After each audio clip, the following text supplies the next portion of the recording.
This guy ran barefoot across sharp blades. He took off his shoes and kept running without stopping. Even when he completely lost feeling in his feet, they regenerated within seconds. That was because, on his 18th birthday, Gwangik Yu discovered the truth. He was born with a dual bloodline, the legendary power of immortality and the ability of a shapeshifter. One day after his birthday, when he woke up, his body was no longer the same. Muscles appeared, and his strength skyrocketed. That was how his training began, to become an immortal weapon, falling from cliffs, running over blades, lifting iron in the gym, learning to use every type of weapon to the limit, all of it, to master the power of a perfect hybrid. The world seemed like a completely normal place. Polite people were crossing at crosswalks, until a mysterious energy started creeping towards someone's foot. Looking down, the guy was genuinely scared. His body was being sucked into a mysterious circle. That's when black holes started appearing. While that poor extra was being sucked in, the others decided to run for their lives. From that same spot, something very dark began emerging. Nefarious,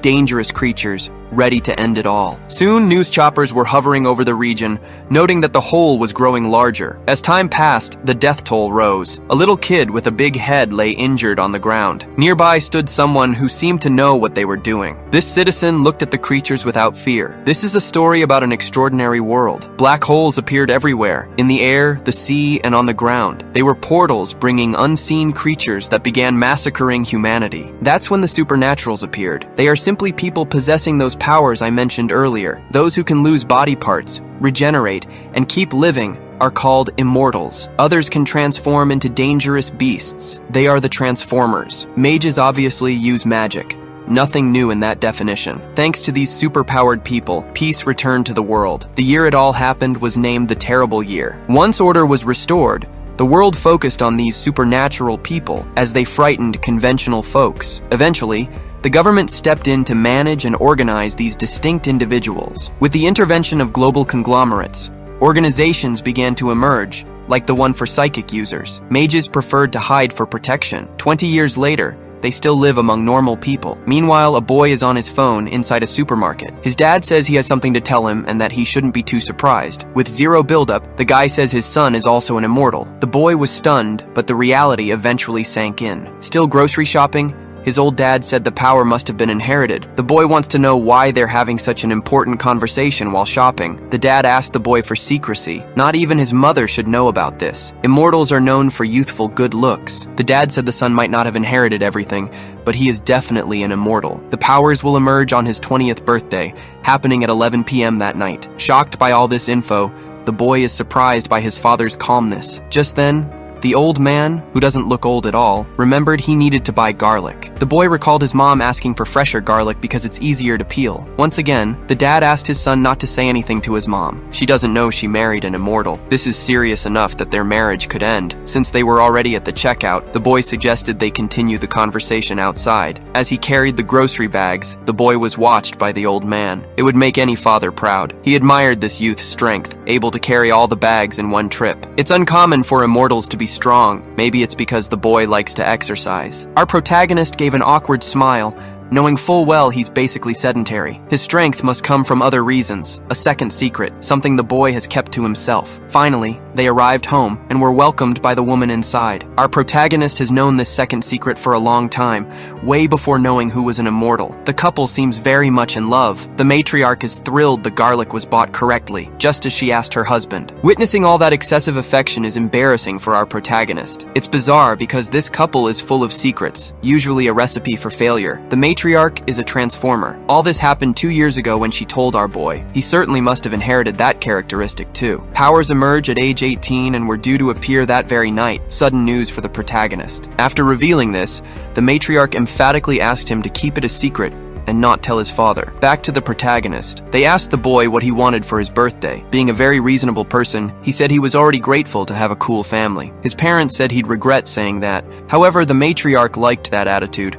The boy is good with words, just like her husband. Meanwhile, the old man said our boy inherited his mother's character. There's so much love between them. They don't seem like two big liars. But for the protagonist, It's fine. An immortal and a transformer. Really interesting. His birthday is happening traditionally, and our boy doesn't understand why his parents maintain the lies. Later, inside his own room, the boy tried to relax. Looking at the clock, he realized it would soon be 11 p.m. He remembered his conversation with the old man. Full of curiosity, the boy wanted to know if becoming an immortal hurt. The old man said his body burned a little when it happened. Then everything went very cold. That's when his senses sharpened. Even though it was weird, he didn't feel pain. This made the protagonist remember when he became a transformer. He almost died. Claiming his mother was just a normal human, our boy asked if he would really inherit immortality. His dad guaranteed it, saying those genes are very dominant. Just as he was about to share something specific about himself, the old man changed his mind, thinking the boy wouldn't be affected by it anyway. This, obviously, left our protagonist very curious. Lying in bed, our boy wonders if he can inherit both characteristics. After all, he's already a shapeshifter, and he has no idea what to tell his dad if immortality doesn't show up in him too. Not wanting to dwell on it, the boy decided to just sleep, but that night was complicated. Our boy is in agony, remembering what someone said about the terrible year. Back when there were no black holes on Earth, nobody knew about immortals or shapeshifters. Life was very ordinary. Meanwhile, our boy is having a near-death experience. The pain is intense. Then, his eyes began to shine in a very abnormal way. Now, we're taken 2 years into the past, when our boy turned 18. Looking in the mirror, he realized his body had become visibly stronger. All that muscle mass just from becoming a shapeshifter. He was surprised by his mother, who already knew this would happen. The matriarch asked if he was enjoying the sensation. Our boy obviously was embarrassed, but she just came to check if everything was okay. The protagonist said he's feeling a lot of power, and his senses are sharper. He just doesn't understand why the matriarch hadn't told him anything. When the transformation happened, it felt like his hair was being ripped out. He had also vomited a lot of blood, and felt like every single one of his muscles was tearing into thousands of pieces. The matriarch said that telling him wouldn't have changed anything. He would have felt the pain anyway. Very worried, our boy wanted to know if this awakening would happen again, but she guaranteed everything would return to normal. This left our protagonist very relieved, as he never wants to go through that again. Back in the present moment, the poor guy is having to fight for his own life. If there's one thing he isn't feeling right now, it's comfortable. The next day, the boy pulled at the skin on his face a little. Even though he turned into an immortal, he still feels pain. His appearance hadn't changed either. The only noticeable change is in his eyes. He sees a little better in the dark now. His senses are even sharper too, especially his hearing. Noises can make him very sensitive. Now he's struggling to control all that input, trying to isolate himself from the excess noise to find a little peace. Finally, everything returned to normal. Sighing in relief, our protagonist realized that he really had transformed into an immortal. But what really worries him is thinking about whether he can keep these abilities hidden. Outside, they're calling for Gwangik to come eat breakfast. God, what a horrible name. When he came out of the bathroom, our boy was genuinely impressed. That breakfast looks like a 5-star hotel lunch. It must be his lucky day. Things are already starting off wonderfully. Only then did he notice that everyone in that house eats a lot. Our boy heard that shapeshifters need many calories, but his father, who is an immortal, also eats a ton. Maybe all supernaturals need a lot of food. Actually, the old man noticed there's less food than usual. The matriarch said she's still making rice, but it will be ready soon. Our boy thinks it's absurd that these two never suspected each other. Just then, the old man remembered he had something to tell his son. He needs to prepare for the civil service exam. This seems to be sudden information. The old man said a great opportunity just popped up, but the matriarch didn't like it. The boy is 20. He should go to college. Going to college is important, but it's better to be a functional member of society. The matriarch agrees with that, but she doesn't want to see her son studying all day for this test. The old man believes our protagonist is very intelligent and won't even need to study much. This is the first time the boy has seen the two argue so much. Most immortals work for the government. Maybe that's why his father wants something like this. The problem is that the matriarch must have other plans. Once again, we go to the past. Our protagonist managed to do 15 pull-ups, which is impressive. He could barely do 2 before awakening. The matriarch said that shapeshifters are 3 times stronger than a normal human being. Now the protagonist understands why his own mother is so strong, not to mention she never stopped training all these years. There is another thing they stand out in too. Shapeshifters possess excellent instincts, and soon,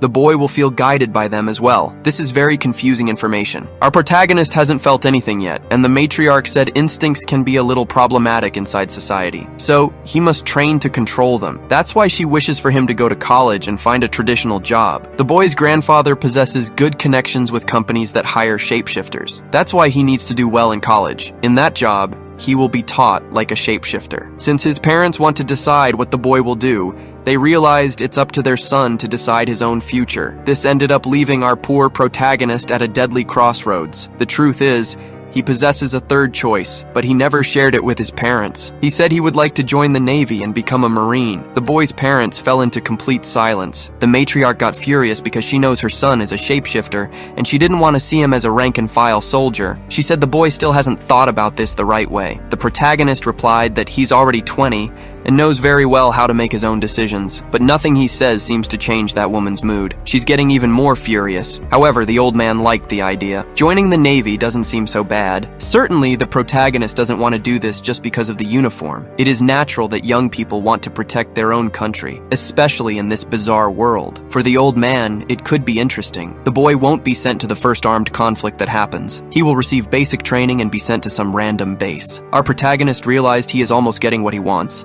but his mother said that won't happen now, until the old man remembered the civil service exam again. The condition is that he takes this test, then joins the army. Actually, this could help the boy's military career. Our protagonist is thinking about the possibilities. Deciding he would take the test, the old man said he needs to study to do very well. Since he is very interested in this, he already thought of a private tutor for the boy. The subject seems to have been resolved, but the protagonist noticed the matriarch didn't like it. That same day, our boy needed to take a small trip to get ready for this test. This private tutor is a farmer who likes living in isolation. The protagonist never imagined he would study for this test one day, because his goal is to be a Marine. While on the bus, he decided to distract himself with his phone. The news about the world isn't very interesting. Conflicts are becoming increasingly common. This ended up discouraging our boy. Maybe becoming military isn't so cool. All this is due to the appearance of white holes which showed up right after the black holes. While things come out of black holes, white holes are entry doors, giving access to the invader's dimension, filled with various new minerals, plants, and animals, resources that can be exploited. Humanity is still in search of new resources. Shapeshifters are the tip of the spear in this battle due to their physical strength. That's why the matriarch wouldn't like her son to become military. The truth is, the protagonist doesn't want to be just military. He would like to be part of something even bigger. The mysterious farmer received a call from the old man, informing him that the young man will arrive soon to prepare for the exam. The farmer guaranteed he won't go easy just because he's teaching his friend's son. He promised to put him in shape. That is practically a certainty. Poor protagonist. He doesn't even know what awaits him. The farmer and our protagonist are now looking at each other intently. Full of doubts, the farmer asked who the boy is. Our protagonist said he is the old man's son, but that's not what the farmer is asking about. That young man doesn't even look like an immortal because he has a visibly strong body. Our protagonist said he is a hybrid, but the farmer thought that was strange. Immortals are very genetically dominant, and he knows exactly who the boy's father is. It doesn't make sense that human genes made so many changes. The protagonist said his mother's blood is very strong too. The whole story was considered weird by the farmer. Even so, he asked to tag along. After all, this is private mentorship, and the protagonist remembered why he was in this region. Obeying the old man, he went to that inhospitable place to prepare for the exams, and that farmer in the hat, looking like a Bear Grylls cosplayer, is our boy's teacher. Surely he must be an immortal too. A bit curious, the protagonist asked the farmer if there was a temple in the area. The farmer thought that was a very weird question, but what worries the protagonist is that they are heading deeper and deeper into the mountains, until finally, they arrived at their destination, and our protagonist didn't like what he found one bit. It's a very simple place. Just a fire pit and a small shack. Our protagonist wants to know what the hell he's going to learn in a place like that. He thought he came here to study. The farmer asked if the boy had truly awakened, and if he'd tested his abilities yet. The protagonist said he tried cutting himself, and sure enough, the wound healed quickly. Seeing the boy had done the basics, the farmer asked if he knew how immortals heal their own wounds. The truth is, not even the farmer has the answer to that, because he doesn't need to know the basics of healing. The fundamental thing is resilience. The greater an immortal's resistance, the better their healing powers. The second part is the nerves. The keener their senses, the more pain they'll feel. If he can control that, he can better identify his own wounds. The purpose of that training is to improve the boy's resistance and the control he has over his own senses. After explaining that, the farmer asked if the boy still had questions. The protagonist said there was something he didn't understand. He wants to know if he really needs to walk on that path full of knives. The farmer said the protagonist needs to learn to control his own body. But to our boy, that makes zero sense. Seeing that he talks too much, the farmer asked why the boy is even taking the exam, since this training is part of the test too. Only then did the farmer ask if the boy isn't going to be part of the immortal task force. But our protagonist seems completely oblivious to this information. Apparently, the old man didn't reveal everything he knows. The farmer said it's like the military. If the boy doesn't want to be part of it, he doesn't need to do that training. But to do what he really wants, our protagonist realized he needs to conquer this training. Since he might ruin his clothes, the farmer handed him some hideous shorts. Now our protagonist is barefoot. Realizing this exam is going to be a little different from what he expected, the farmer told the boy to start running. He doesn't have all the time in the world. The protagonist sighed deeply. Filling himself with determination, he started walking down that path. His feet started getting pierced by the knives. While our boy is screaming, the farmer told him not to stop running. If he were being chased by enemies, things would be much worse. The knives began to cut down to our protagonist's very bones. At the end of that day, his legs were incredibly tired. The training was intense. The farmer noticed the boy managed to dodge some knives, a sign he has very good reflexes. But there was something even more impressive. The boy's healing ability is really very good. For it to be perfected, it's necessary for him to get hurt a little more, so he shouldn't dodge the knives. He was instructed to step with enough force to break his own legs. Now, the boy needs to stop complaining and go back to running immediately. While our boy suffers, the farmer realizes there is something different. After finishing that route, the farmer said an immortal won't die so easily. It's time for the boy to start running again. Our protagonist wants to know when it's going to end. The farmer said they need to do this a little longer. He needs to overcome the initial shock and increase his pain tolerance. Those knives serve to prepare him for moments of panic. And the farmer wants to know why the boy hasn't gone into shock yet. But only the protagonist knows he is also a shifter. He would never go into shock from getting hurt like that. That's why our protagonist asked if there is another way. The farmer wants to know how fast he can run 50 meters. The protagonist said he does it in 6 seconds. That's basically the length of that knife track. If the boy completes the route in that time, they finish that stage. That seems to have motivated our protagonist. He's now determined to do it in the shortest time possible. He also lied about the 6 seconds. That's his time when he's taking it easy. It's definitely gonna hurt a lot, but our boy is going to control his own senses. Doing that route in 6 seconds will be easier than it looks. The protagonist advanced toward the knives without any fear, leaving the poor farmer quite surprised. Our boy keeps running flawlessly, until finally, he reached the other side in just 6 seconds. Although it was fast, he's panting heavily, and the farmer still doesn't understand it. Recognizing the protagonist is really a very different kind of guy, so he asked him to do it one more time, to try and repeat the same time. To force the boy to do it again, the farmer said he forgot to time it. But eventually, they ended up moving on to the next training, and a very weird necklace was handed to our boy. It looks much more like a dog collar. The farmer said it's necessary for the next exercise, telling the protagonist to put it around his own neck. In this next training, our protagonist will have to learn to control his own breath. Only then did he understand why there were so many metal weights on that collar. When the farmer presses a button, that necklace, which is actually a collar, will tighten around the boy's neck. He also told our protagonist not to take it off. He just ran through a knife track. He can't give up now. Our boy then, guys, his name is horrible. From now on, he's Gustavo. And Gustavo asked if they couldn't just dive into water, but the farmer said that's not enough. That collar also mimics strangulation. It's very complete training. Losing your senses is worrying. The war against the supernaturals taught humans how to fight them. In the farmer's day,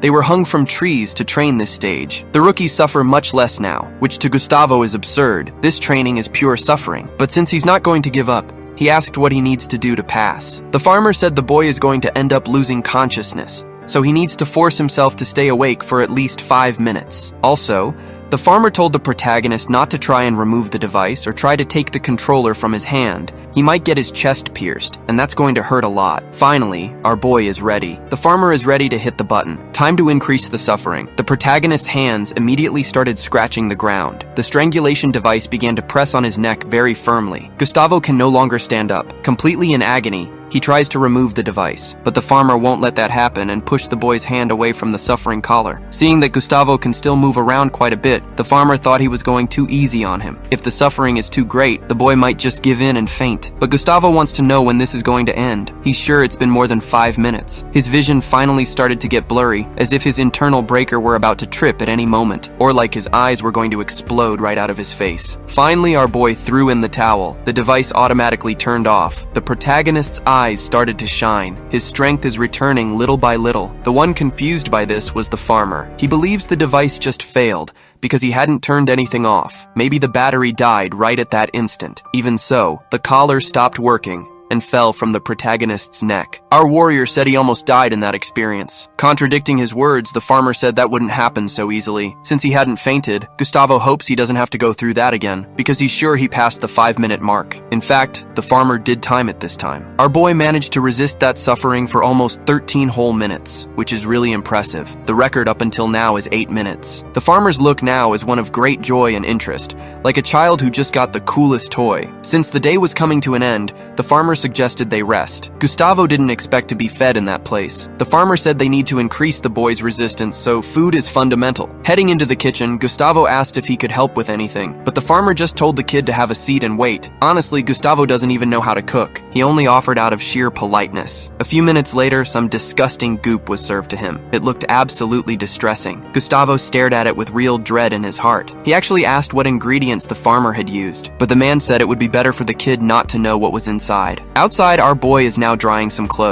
While showering, he realized he'd better start making his own meals. It's time to learn how to cook. But what he really needs right now is more information from the old man. It would be great to call his dad immediately. He's feeling incredibly tired, so Gustavo also desperately wants a good night's sleep. But when he got back to that little house, he was disappointed. After slapping a mosquito dead with his hands, he said he had a question for the farmer. He wanted to know if there was any electricity in this place. The farmer just said that lighting attracts too many bugs. Ignoring the kid, the farmer was already sleeping peacefully on the floor. Gustavo realized there wasn't much else to do, so he lay down too. But just before drifting off, he heard the farmer speak. He said this was to help him with his senses. Since it was his first night, he might not even be able to sleep. Before he could even finish those words, the farmer was impressed. Gustavo was already snoring right next to him. This is getting more and more impressive. The next day, breakfast was put in front of our boy. As expected, it didn't look appetizing at all. Even so, Gustavo thanked him for the food. The farmer said that the metabolism of immortals is very fast,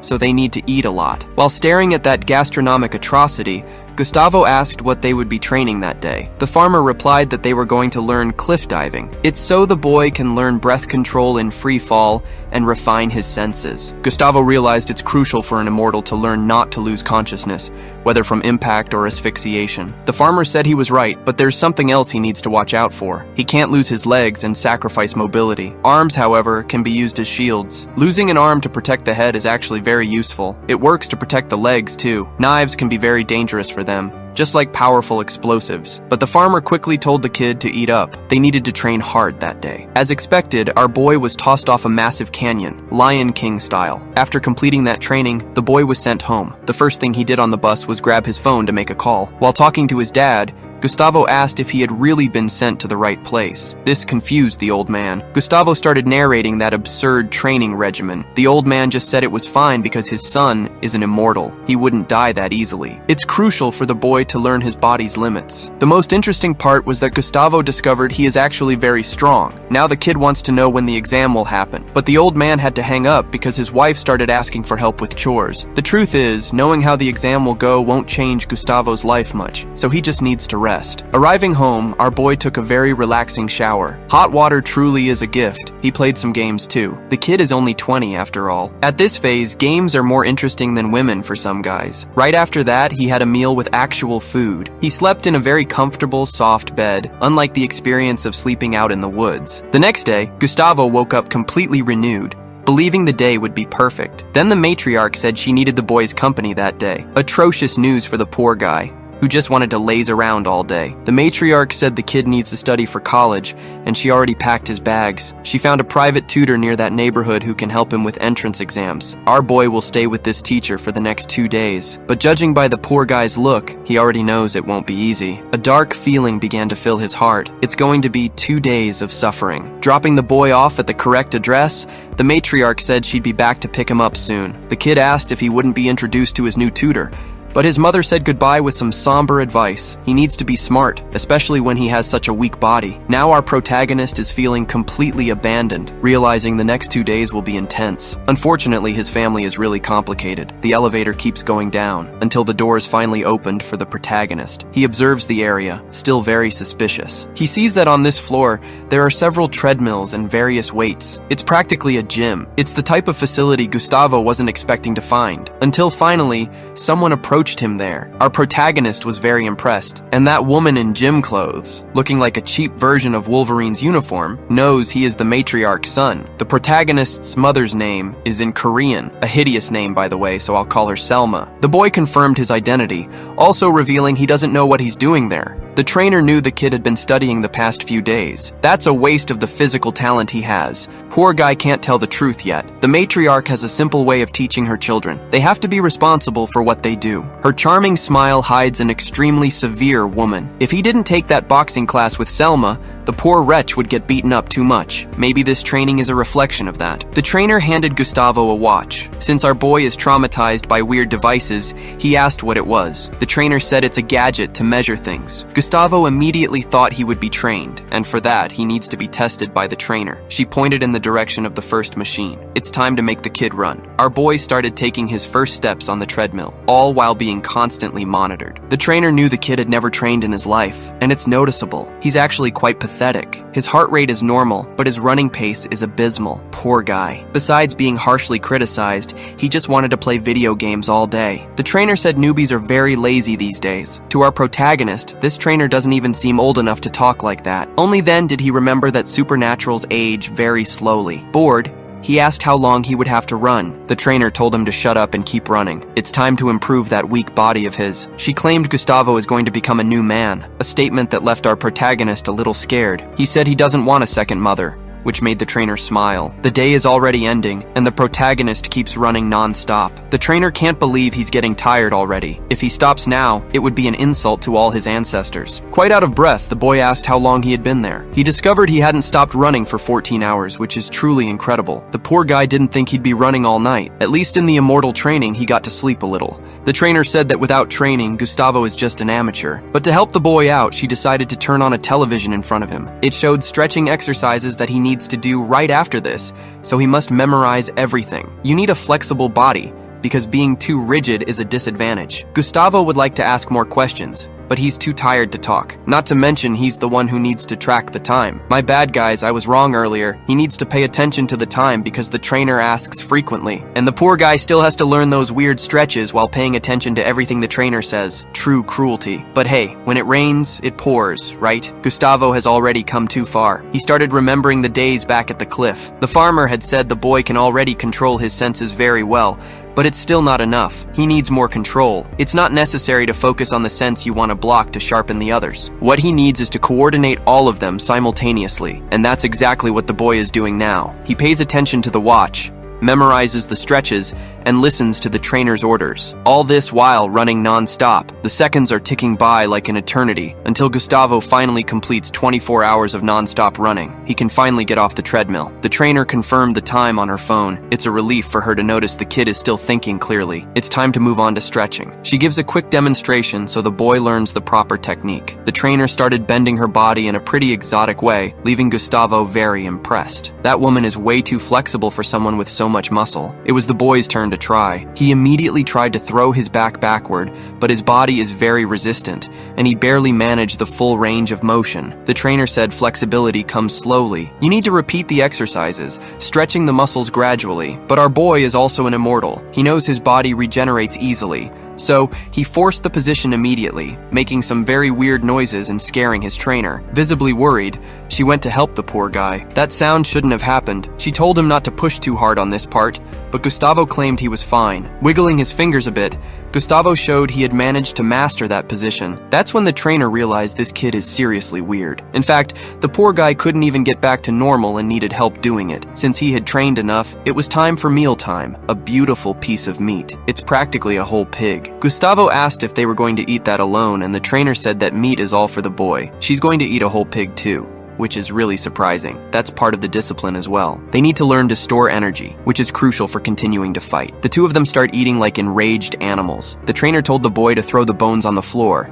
Someone will come clean it up later. At least the taste is delicious. The trainer said he needs to eat everything. Waste is unacceptable. Our boy said that would never happen anyway. After finishing eating, The trainer said she was leaving and told our boy to sleep after the meal. Now the boy is alone in his room, which is way better than sleeping out in the woods accompanied by mosquitoes the size of dinosaurs. There he can also use his own phone, so he decided to call his mom. Contacting her, he realized the matriarch is worried. In fact, Selma had asked the trainer to go hard on him, but that made her worried, and the boy realized his suffering was increased because of it. But the matriarch is so concerned, she told the boy she could ask the trainer to go even harder if she was going too easy. Since his father just arrived, she has to hang up. But that brief conversation messed with our poor guy's head. On the second day, he realized something about the transformer training. It's about doing stupid things repeatedly and overcoming your limits. There's more science to this training. They use various electronic equipment. The trainer's conclusion after everything is that our protagonist has very bad reflexes. So she asked him to lift that barbell. Looking at the weights, the boy believes it must weigh about 45 kilos. Lifting that won't be a problem because transformers are very strong. The trainer asked him to follow her a bit. She told the boy to run while holding that weight. And as the saying goes, when it rains shit, it pours. The poor guy is going to have to run across a narrow path, practically a tightrope. The trainer said the boy needs to focus on balance, but he doesn't even know if that's possible. This wooden plank is too narrow. Our boy doesn't know if he can do this and believes a fall could be dangerous. The trainer knows it's only 3 meters high. A fall like that wouldn't be fatal for the boy, but she strongly recommends he avoid falling. The main rule for Transformers is to avoid getting hurt because they aren't immortals who regenerate automatically. Since our boy knows about his particular biology, he decided to run at full speed. Getting hurt isn't a risk for him. Seeing the poor guy's recklessness, the trainer started getting very worried. But our protagonist had refined his own senses. His balance is perfect. Since he's also an immortal, his senses are even more refined. That turned out to be too easy for him. Almost fun. Not having to walk on knives is a real relief. Arriving on the other side, the boy believed he was done, but the trainer asked him to do it 4 more times. Gustavo keeps doing it at the same speed. The trainer is getting more and more intrigued. The boy did it perfectly, without losing his balance. Increasing the difficulty level,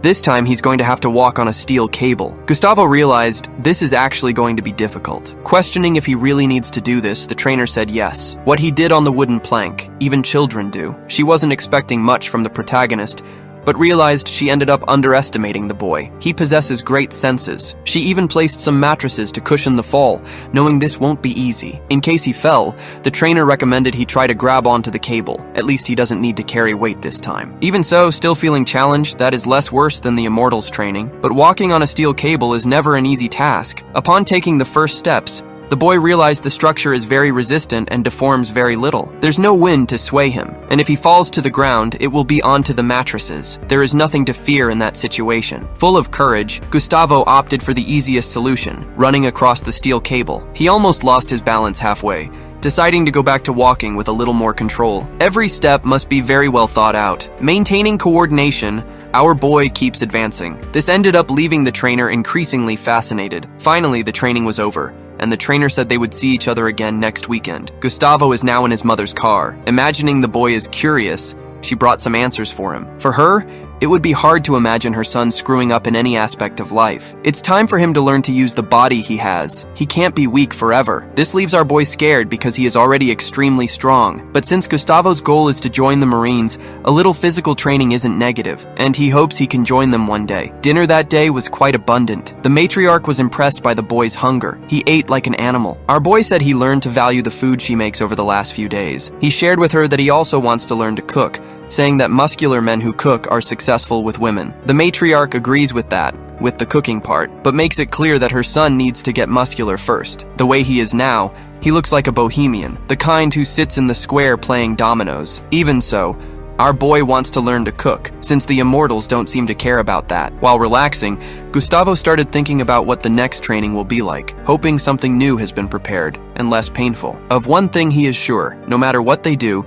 Gustavo is certain it can't get worse. This protagonist is really very naive. The poor guy is already in total free fall. The shock of his body hitting the ground scared even the birds. The farmer said they managed to overcome the basic part, and it has nothing to do with passing the exam. Everything he has done so far is basically the essential to get to the next phase. After having thrown himself off that cliff, the boy had finished his warm-up. Unlike the Transformer training, at least that suffering ends quickly, and our boy soon stops feeling pain. But the farmer is a very demanding trainer. Bullets go through the body, they can deal with that well. But losing pieces to a blade is another story. very complicated. If the damage isn't too severe, it's better to let yourself get cut. More dangerous movements must be avoided at all costs. The farmer's expression is terrifying, almost like he enjoys what he does. Gustavo asked why he has that sword in his hand. The farmer questioned the boy, since he thought he was a smart guy. It's time for the boy to learn to dodge swords, or get hit with the least possible damage. The poor guy is now fighting to survive, avoiding getting hit in the head, all while the farmer dedicates himself thoroughly. Even so, he realized the boy had become stronger. He needs to learn to avoid severe injuries. Smaller ones are going to happen anyway. The first strike with the sword found our boy. It was a painful cut. The farmer advised him to block thigh attacks with his shins, or shift his body so the blade wouldn't strike deep. Basically, Gustavo is learning the right way to get cut. His regeneration capabilities are seriously impressive. That just motivates the trainer even more. Now he can really take the gloves off. Gustavo realized his days here wouldn't be easy. The poor kid's blood is practically turning into fertilizer for the plants. Weakened, he listened as the farmer explained that blood loss is a major weakness for immortals. Stopping the bleeding is crucial. Gustavo was exhausted, so they broke for food. He volunteered to cook that day. Back at the shack, our boy set up his little camping stove. He whipped up a beautiful pasta recipe he learned from his mother. The farmer had some as well. He even admitted the kid had talent. Gustavo was relieved the farmer could actually tell good food from bad. But then, the farmer clarified his point. Cooking is also a form of discipline. Learning to ignore repulsive flavors is part of the training too. Back outside, they returned to physical training. The farmer moved instantly, striking Gustavo in the gut. The force of the blow dropped the poor guy's blood pressure immediately. It was time to learn how to regenerate internal organs. Step 1. Apply pressure to staunch the bleeding. Internal damage takes a bit longer to heal. What really confused Gustavo was the speed. He never even saw it coming. The farmer explained he had masked his energy, rendering Gustavo's senses useless. Our boy immediately wanted to learn that technique. Meanwhile, his wound had finished regenerating. Seeing his interest, the farmer asked if he wanted to learn how to do it. Gustavo didn't hesitate to say yes. 2 long days later, our boy was back in that elevator. He was ready to learn more from his muscular female trainer. A dark sensation overtook him as someone pointed a gun his way. He asked if they were using rubber bullets. The trainer said, "Maybe," then fired a shot right past his head. It was a gas pistol fitted with special rounds. Gustavo's first lesson of the day, learning to dodge bullets. But the poor guy was motivated. As the shots rang out, he ran around the area. The trainer stated that bullets are very dangerous. Captain Obvious strikes again. He needed to find cover or move fast and unpredictably to avoid being an easy target. One of the rounds grazed his arm. The trainer warned him not to get hit. It would take him out of the fight. If he had to take a hit, he needed to minimize the damage. This level of suffering felt just like the Immortals' training. Reflecting on both regimens, Gustavo realized something interesting. Their tactics were highly specific, tailored to their respective biologies. Neither trainer was teaching him how to fight. The primary objective was survival,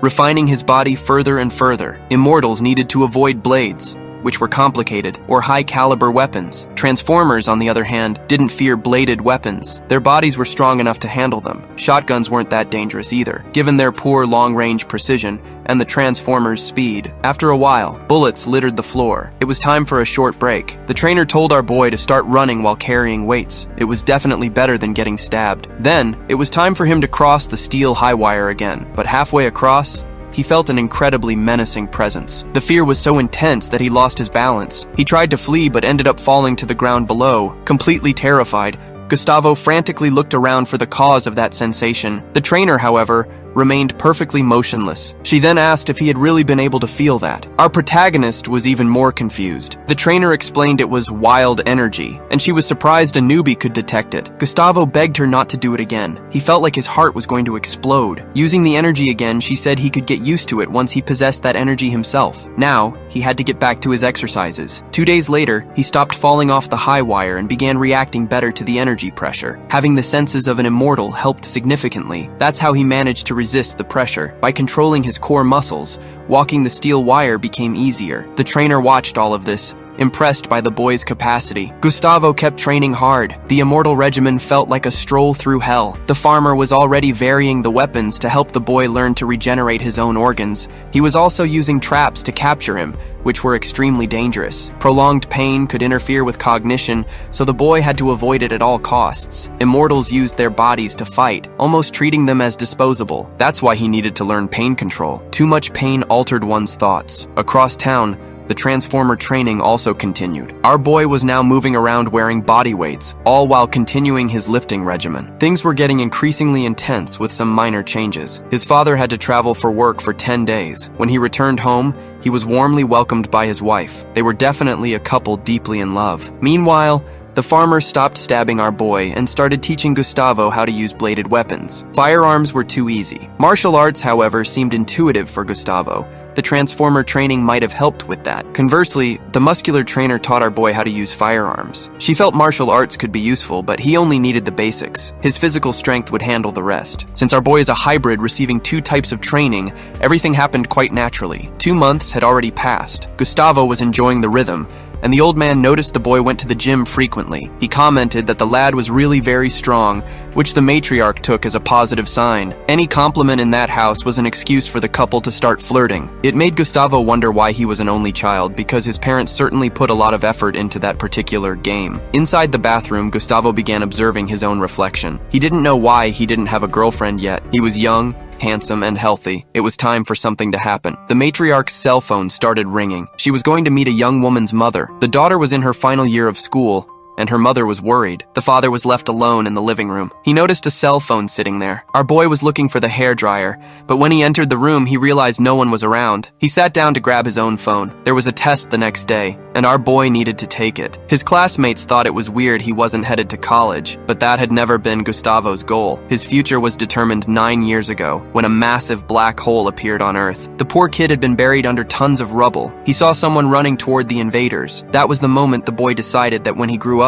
he wanted to be just like that person. This would be grievous for his mother. She wished for her son to have a normal life. Outside, the matriarch went to meet someone. That person was our protagonist's trainer, who asked what excuse had been given this time. Selma replied that she had gone to meet a neighbor. Now that the two were sitting and having a drink, the trainer asked if Selma wasn't curious to know more about Gustavo's training. Showing a hint of sadness, Selma said she didn't have high expectations. The child of a normal human and a transformer usually didn't turn out that powerful. She hadn't asked any questions so far because she assumed the boy was doing poorly. Meanwhile, the protagonist's father was also on a very important call. On the other end of the line was the farmer, who had crucial information to convey. He stated that the protagonist was an irregular. Back with the matriarch, she just hoped her son could take care of himself so he wouldn't be kidnapped and turned into a laboratory guinea pig. The trainer knew these things happened. They wanted to produce a hybrid stronger than all the rest, the so-called irregulars. So far, the attempts had been failures, always resulting in a monster with powers similar to both races. Eventually, they reached an obvious conclusion. Mixing supernatural powers with humans always weakened the final result. The trainer has good news. She said Selma's son is truly exceptional. Back to the old man, he was worried about Gustavo, thinking his son was weaker than usual. But the farmer confirmed the boy is a genius. He already taught the little prodigy how to mask his own energy. This shocked his father, since that's a difficult thing to do. Back to Selma, the trainer said there's something amazing about our boy. He already knows how to channel wild energy. This information left his mother completely shocked. Receiving such good news, the boy's parents were incredulous. They thought it was impossible, but both trainers reinforced the idea that the boy is special, a complete genius. Naturally, this made his parents happy. They were very proud of the heir born to them. The next day, our boy woke up a bit sleepy and said good morning to his mother. His father was already gone, having left early for work. The matriarch told the boy to dig in. Gustavo was surprised by the abundance of food. It was a beautiful breakfast that day. Selma asked if he had forgotten what was happening today. It's the day of the civil service exam. Remembering the farmer's guidance, our boy realized it would be complicated. All the training was for this day. In no time, our boy ate everything on the table. His mother asked if he was prepared. Gustavo said he studied hard for the test, to the point of dreaming about it. Poor guy. He actually had nightmares. Worried, Selma said the old man will be sad if the boy doesn't pass, but it's written all over her face. The matriarch doesn't want her son working for the government. It would be much better if he failed. Gustavo told her not to worry. Although she doesn't know it, he is also an immortal. He also remembered past days. When things went badly, he had to fight his mother in a boxing duel. Selma motivated the boy, saying he has the ability to pass a test like this. Going down in the elevator, Gustavo appreciated the characteristic bossa nova playing in that kind of space, but he soon remembered he possesses the senses of an immortal, so he immediately cleared his throat. He was singing along with Chico Buarque until the elevator door opened in front of him. Outside stood a girl. Our protagonist became quite embarrassed. That girl seems to know Gustavo. Gustavo. She said that when she gets proposed to, he doesn't need to sing. Gustavo told Helena not to worry about that. The girl wanted to know when he was going to confess his feelings, but the protagonist said she isn't his type. This ended up making the girl use a good part of her strategic advantage, moving all her troops ready for attack. After putting the border situation at risk, on the verge of exacerbated conflict, Helena stated she is a very beautiful and smart woman, but these threats were ineffective on Gustavo. He exited the elevator very calmly, saying the girl shouldn't do that all the time. While walking down the street, he asked not to be followed by her. Helena wanted to know what he was going to do. Gustavo said it was the civil service exam. This left the girl very surprised. She never imagined our protagonist would do something for the government. Saying he was busy, Gustavo tried to untangle himself from her. She said she's going to college soon. She's a year younger, but she's going to an all-women's place since so many boys desire her intensely. Gustavo told her to focus on her studies. Seeing him leaving, Helena said she would love to date him, but our protagonist ignored everything, which makes any girl even more revolted. Gustavo realized this girl hasn't changed at all. She is very stubborn and bold. The bus was now heading to its destination. Gustavo entered a large building. He had arrived early, but still needed to know where to go. Going to the building's secretaries, he said he came to take the special exam. A very muscular man in a suit asked if he was going to take the test. His look was threatening, and he tried to intimidate our boy. It was as if there was a lot of disbelief in those eyes, as he asked to see our protagonist's identification. After checking the data, Gustavo went to the elevator. On another floor, a woman asked for his documents once more. Only she was very polite and did it with ease, telling Gustavo to follow that corridor to the end. Finally, he arrived at a door. It's the special exam room. Gustavo hoped the place was soundproof, as he was sure there would be a lot of blood that day, and the building is in the middle of the city. Entering a state of alert, Gustavo began to prepare for what might happen when he passed through there. He was sure the exam would be much worse than the training, but to his surprise, he found a completely empty room. Inside was a man who said Gustavo was the first to arrive. This poor guy is completely bald, and he asked for our boy's documents. Baldness found a cure in this reality. It's rare to find a bald person. This can only mean one thing. He is bald by choice. Handing over his documents, Gustavo noticed that the people in that place seemed very suspicious. The bald man said the boy's number is 48 and pointed to where he should sit. None of this looked like the training. Gustavo was expecting to be attacked at any moment, so he remained in a complete state of alert, preparing for anything that could happen in that place. After a few minutes, the room filled with candidates. They all had books and notes. It was then that the protagonist felt the biggest shock of his entire life. The bald man finally stood up from the table. He imagined everyone was prepared and asked if anyone needed a pen. Our protagonist started sweating cold. He raised his hand discreetly, signaling that he also needed a pen. There were many questions in the air of that environment, but our poor boy had no answers. He was sure something was wrong, but didn't know who to blame. Apparently, our protagonist's training sessions were unnecessary suffering. Even so, he had done the best he could to prepare so he could pass the test too. Only a small problem happened. A real test was about to happen in the next few minutes. Something must be wrong, and our boy didn't even have a pen to take this test. The bald man decided to help him, giving the boy a pen. It was completely conventional, a sign they were going to take a normal theoretical exam. It even resembled school tests. Our boy felt like a joke. He also noticed that everyone there had excellent appearance. Some had potential to become celebrities, but in the middle of all those extras, someone stood out. Even this citizen's hands were beautiful, looks like a magazine cover. The citizen noticed he was being watched, but decided to ignore our protagonist. Embarrassed by all this, Gustavo hoped he hadn't been considered a weirdo. Some people entered the room. They were bringing very large panels, placing the protagonist inside a cubicle. All this was part of the preparation for the exam to be held. One person ended up arriving late. It was candidate number 50. Even so, this person was accepted. In a traditional test, they would have been kicked out. Reading the first words of the test, Gustavo realized it would be difficult. This wasn't what he had prepared for. Walking on knives is much easier, but the boy's eyes noticed something interesting. The first question was about a leg injury and what he should do. Despite everything, that was easy to answer. The correct response is to stop the bleeding. A wound that size isn't dangerous for immortals. He learned this practically, in the company of the crazy farmer. All those questions related to field knowledge he already possessed. Since our boy never went into shock from losing blood, the crazy farmer exploited that with great joy. In case you can't dodge a knife, the test wants to know what to do. The answer is to defend with one of your arms. Everything seemed very easy because our boy was very well prepared. It almost feels like that Indian movie where the protagonist gets all the answers right even without knowing how to read. For those interested, the movie's name is Slumdog Millionaire. Excellent, by the way. That test serves to discover if candidates know their immortal bodies, something our boy learned very well. Finding the correct answers was easy. He wasn't just training, he was studying too. and didn't even realize it. The last question was very interesting. It was about how an immortal can be killed,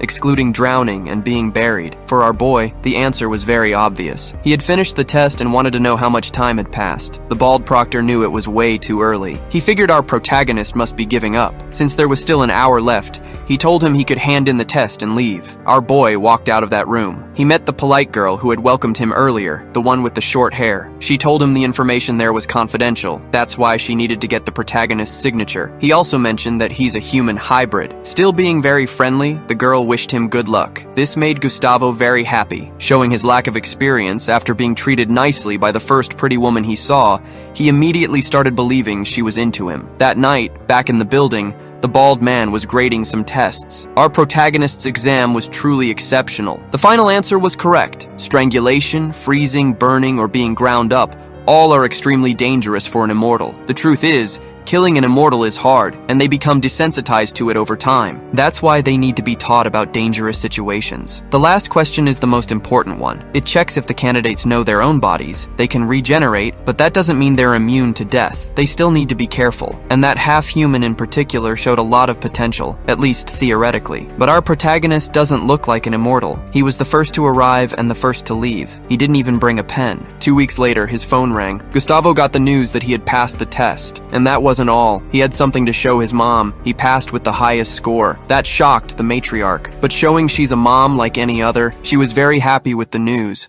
and had to share it with her husband. To celebrate, Gustavo asked if he could eat a lot that day, and his mom approved the request. The old man soon arrived home, and our protagonist was very happy to see him. But the attention was focused on the food the old man was bringing. Soon enough, steaks were being prepared, and the small family was celebrating the good news. The old man knew his son would pass. The matriarch was also happy with the result. Gustavo said the test was much easier than expected. That crazy farmer really knew what he was doing. The interviews would happen soon. A much easier stage. The matriarch wanted to know which department Gustavo was going to. The old man said he'd probably work for the Ministry of Interior and Security. That made our boy a little curious. He noticed his dad was trying to avoid the truth, but his wife didn't catch on. Gustavo was trying to imagine why the government hires immortals and what they need to do. The boy had many questions, but he was sure his dad would keep the secret. That night, he asked the old man for some tips, but he refused to say anything. Our protagonist enjoyed passing, but his happiness was temporary. The second stage of the exam, the interviews, arrived quickly. His dad didn't share any information. He just told his son to answer truthfully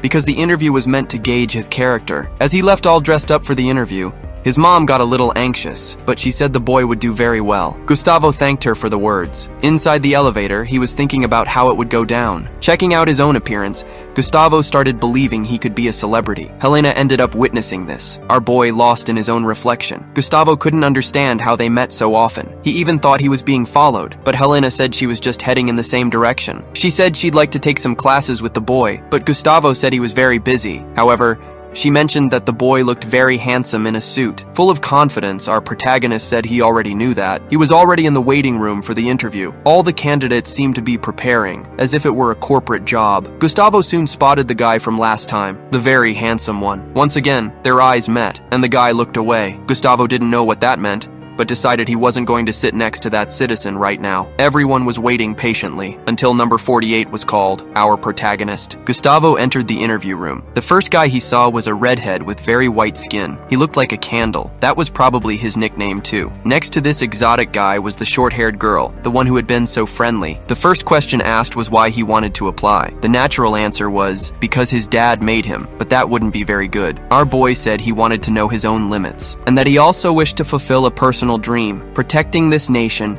and the people living in this land. The redhead asked if our boy was willing to sacrifice himself for others. Gustavo said he wasn't sure. It all depended on the situation, because he needed to think efficiently before sacrificing himself. The examiner started taking notes, which made Gustavo worried. Several questions were asked, and Gustavo answered obviously. The girl asked who he would save from drowning if both were at risk, his mom or his girlfriend. Gustavo said he would save both because he's an excellent swimmer. If he had a single bullet and 2 targets to take down, Gustavo would shoot one and beat the crap out of the other. A truly funny scene to imagine. It made the friendly girl smile a little. A few days later, Gustavo was relaxing watching videos on his phone. His laughter filled the room. The matriarch thought it was weird that he stayed all day doing nothing since that interview. She said he should do something, but he soon realized he might get corrected by his mom, which would be terrible. Gustavo said he had some events planned and an activity for that day.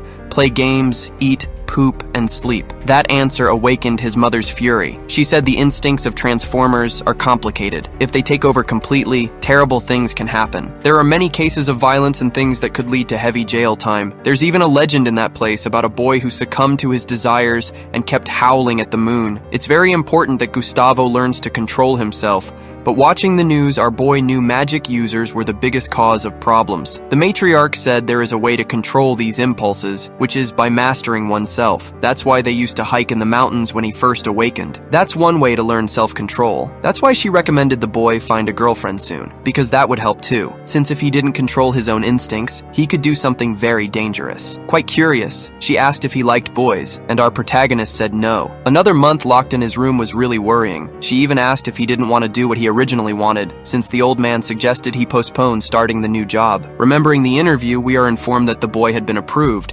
Now he would have to face a 5-week course. Reading that document, the boy almost went into shock. The starting salary was $45,000, plus various benefits. It was simply absurd, a truly enchanting proposal. Gustavo wanted to share it with his parents, but the short-haired secretary knew he only had an immortal father. That could cause problems in their marriage. And the secretary made that very clear. That's why he couldn't tell his mother anything. Our protagonist said with all sincerity that he wished to become the best employee at the Ministry of Interior. The matriarch doubted his ambitions since the boy just stayed in his room all day. But having that conversation made her a little calmer. The truth is, she was very relieved about the direction the boy's life was taking. If the youth of the Transformers had someone like him, it would be completely different. Gustavo said everything was fine and was happy to be a hybrid. In the past, hybrids like him had major problems because they couldn't control themselves. Our boy was a great exception. He was better off with that set of characteristics. He could sleep peacefully and eat almost anything. The course schedule finally arrived for him. Those who passed were already heading to this new place. Our protagonist was already waiting to board the bus too,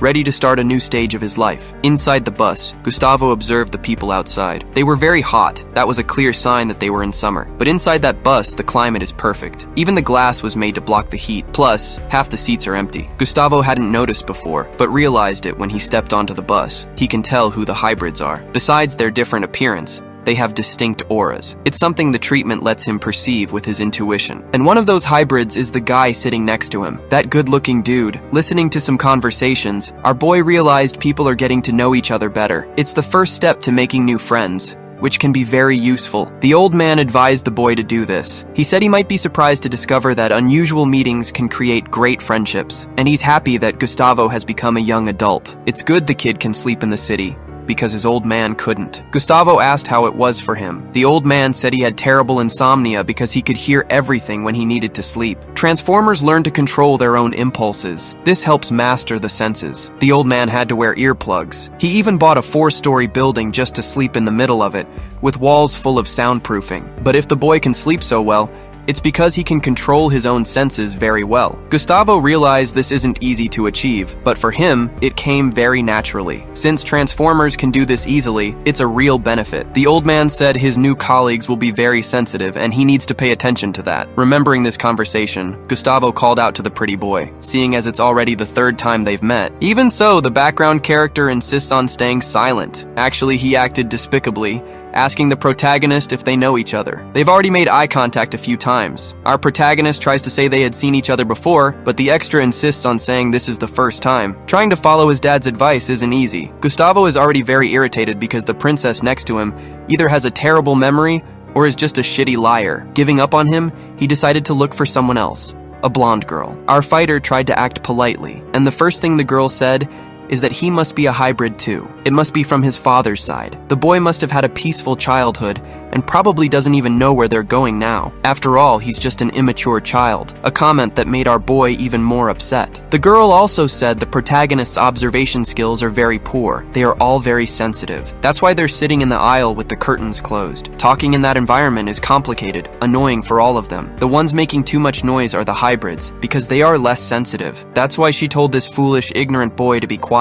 But what Gustavo really wanted was to slap this petulant extra upside the head. It's time to solve things through violence. At least, That's what he wanted. The truth is, she isn't wrong. The old man told our boy his nickname used to be Mr. Sensitive, even after he learned to control his senses. But being sensitive is no excuse for being rude. And after those words, everyone fell silent. Opening a bag of chips there would make our boy completely hated. That was when he started to feel something extremely dangerous. It's our protagonist's belly, wishing to release some farts. Those damn gases want to know the outside world, but Gustavo doesn't give a damn. Screw the extras. It's time to give an olfactory gift to the blonde girl, who smelled our boy's putrid scent, a stench that spread completely throughout that bus. Almost fainting, the blonde girl said the protagonist is really very rude, which makes Gustavo extremely relieved. He managed to give her what he wanted, sweet revenge. Hours after the gaseous accident, they managed to arrive at their destination. All the candidates are getting off with their luggage. Gustavo doesn't know where they are. It seems to be out in the country, and someone came to talk to him. It's those noisy hybrids who seem to be very nice. They asked what the farter had eaten. Gustavo immediately recognized both of them and said he just needed to fart right then. The green-haired guy is named Johan, while the redhead is called Redhead. I'm not learning another Korean name. It's out of the question. Gustavo said the redhead is the one who should have been the farter, since he looks like someone who does that. That comment made his new friends smile. With just a little conversation, the redhead realized the protagonist really doesn't know what's happening. The place where they are now is a large training center. A command voice ordered everyone to start forming lines of 5 columns. It's time to start moving quickly. Gustavo realized there are more people there. Approximately 100 young people. Another bizarre thing is that they only ran a little bit, and everyone is already very out of breath. Our boy can't even believe this is really happening. And what is even more unusual, the one who seems to be an instructor is actually the bald guy from the exam. The candle comrade and the nice girl are also there. The bald guy said that over the next 30 days they would train those youths, but he's already disappointed in them. The physical shape of these recruits is despicable. Then he ordered them to look back, to look at the trees. Full of malice, the bald guy wants to find out who the first 15 will be to get to the other side. A herd of extras started moving with great speed. Among them are the hybrids, as well as the blonde girl and the silent princess. Gustavo wasn't even intimidated by their speed. Hopping on one foot, he would arrive ahead of everyone. His goal is to be the 14th to arrive, so as not to draw too much attention right at the start. Remembering past conversations, Gustavo was instructed not to let anyone find out he is a transformer, as this would bring problems. Normal people would look at him worryingly, believing the protagonist is a ticking time bomb, a future danger to society. Controlling his pace in that race, our boy managed to reach the position he wanted. To improve his acting even more, he pretended to be out of breath, saying that was very difficult. Really, these recruits look like veteran smokers. The bald guy said the rest can leave because they don't meet the minimum requirement to be there, looking at them threateningly. For those who stayed, it's time to do some push-ups. Every time they touch the ground, the instructor said they must say they are losers. Gustavo thought that would be fun, like a big company course, but things are getting pretty complicated. Even the nice lady is threatening, terrifying all those recruits, who are having great difficulty doing the push-ups. A boy among them started shaking a lot. He might crap his pants soon. But the bald guy told everyone to stop. If it were in his day, that never would have happened. These recruits are the worst in history. The bald guy told that hybrid to pay attention and not shout in there, because he'll rupture everyone's eardrums. In that place, they speak in a controlled manner, a rule everyone must follow. Gustavo realized the immortals are all weaklings. The bald guy continued, saying that in his day, none of them would be approved. Then he asked if that recruit wanted to leave or be punished. Full of motivation, the recruit preferred the punishment. For the bald guy, that's great. Sounds of something breaking were heard by everyone. Our protagonist got scared. That sounded like a bone snapping. He needs to take a little peek, so he bent over and looked down. Really, that poor guy's arm ended up getting the prize. Gustavo observed all this carefully, but for them, being immortals, this isn't the worst that can happen. Presenting the rules to everyone, Baldy said punishments are broken bones. Cursing is 2 points. Speaking loudly, 1 point. Fighting without permission is 5 points. The rest they'll find out soon enough. The bald guy asked if the recruit liked that show. Our protagonist started getting nervous. Moving away from the platoon, the bald instructor said once again that they are all weak, ordering everyone to stand up. Even those who came in first place are bad too. The bald instructor's name is Lee. He will be responsible for this platoon. The nice girl said they are going to perfect everyone's physical capabilities, because regeneration capacity is associated with their stamina. Even being newbies, They must already be able to regenerate easily. To Gustavo, this girl must be the nicest instructor. Her name is Darum. My god, what a horrible fucking name. She'll keep being the nice one and is the technical instructor. It was the candle guy's turn to introduce himself. His name is Kim, and he said he's going to kill all those newbies. Cold words from a petulant background character. The nice woman had to translate them. The candle instructor is going to teach the students about their body's immortality. Gustavo realized the crazy farmer had already beaten him to it. The bald instructor said anyone who wants to leave can go right now. He'd actually enjoy watching them all clear out. Gustavo decided to stay for the first month. He's sure things will get easier later. He just needs to avoid getting shot in the head. Baldy ordered silence. He finally welcomed the recruits, announcing they had arrived in hell. 10 recruits per dorm. Time to suit up. Gustavo was impressed by the facility. It looked straight out of a bad horror movie. Johan was drenched from training and wanted a shower. His presence, along with the redheads, made Gustavo feel a bit more comfortable, especially since the blonde girl and the silent princess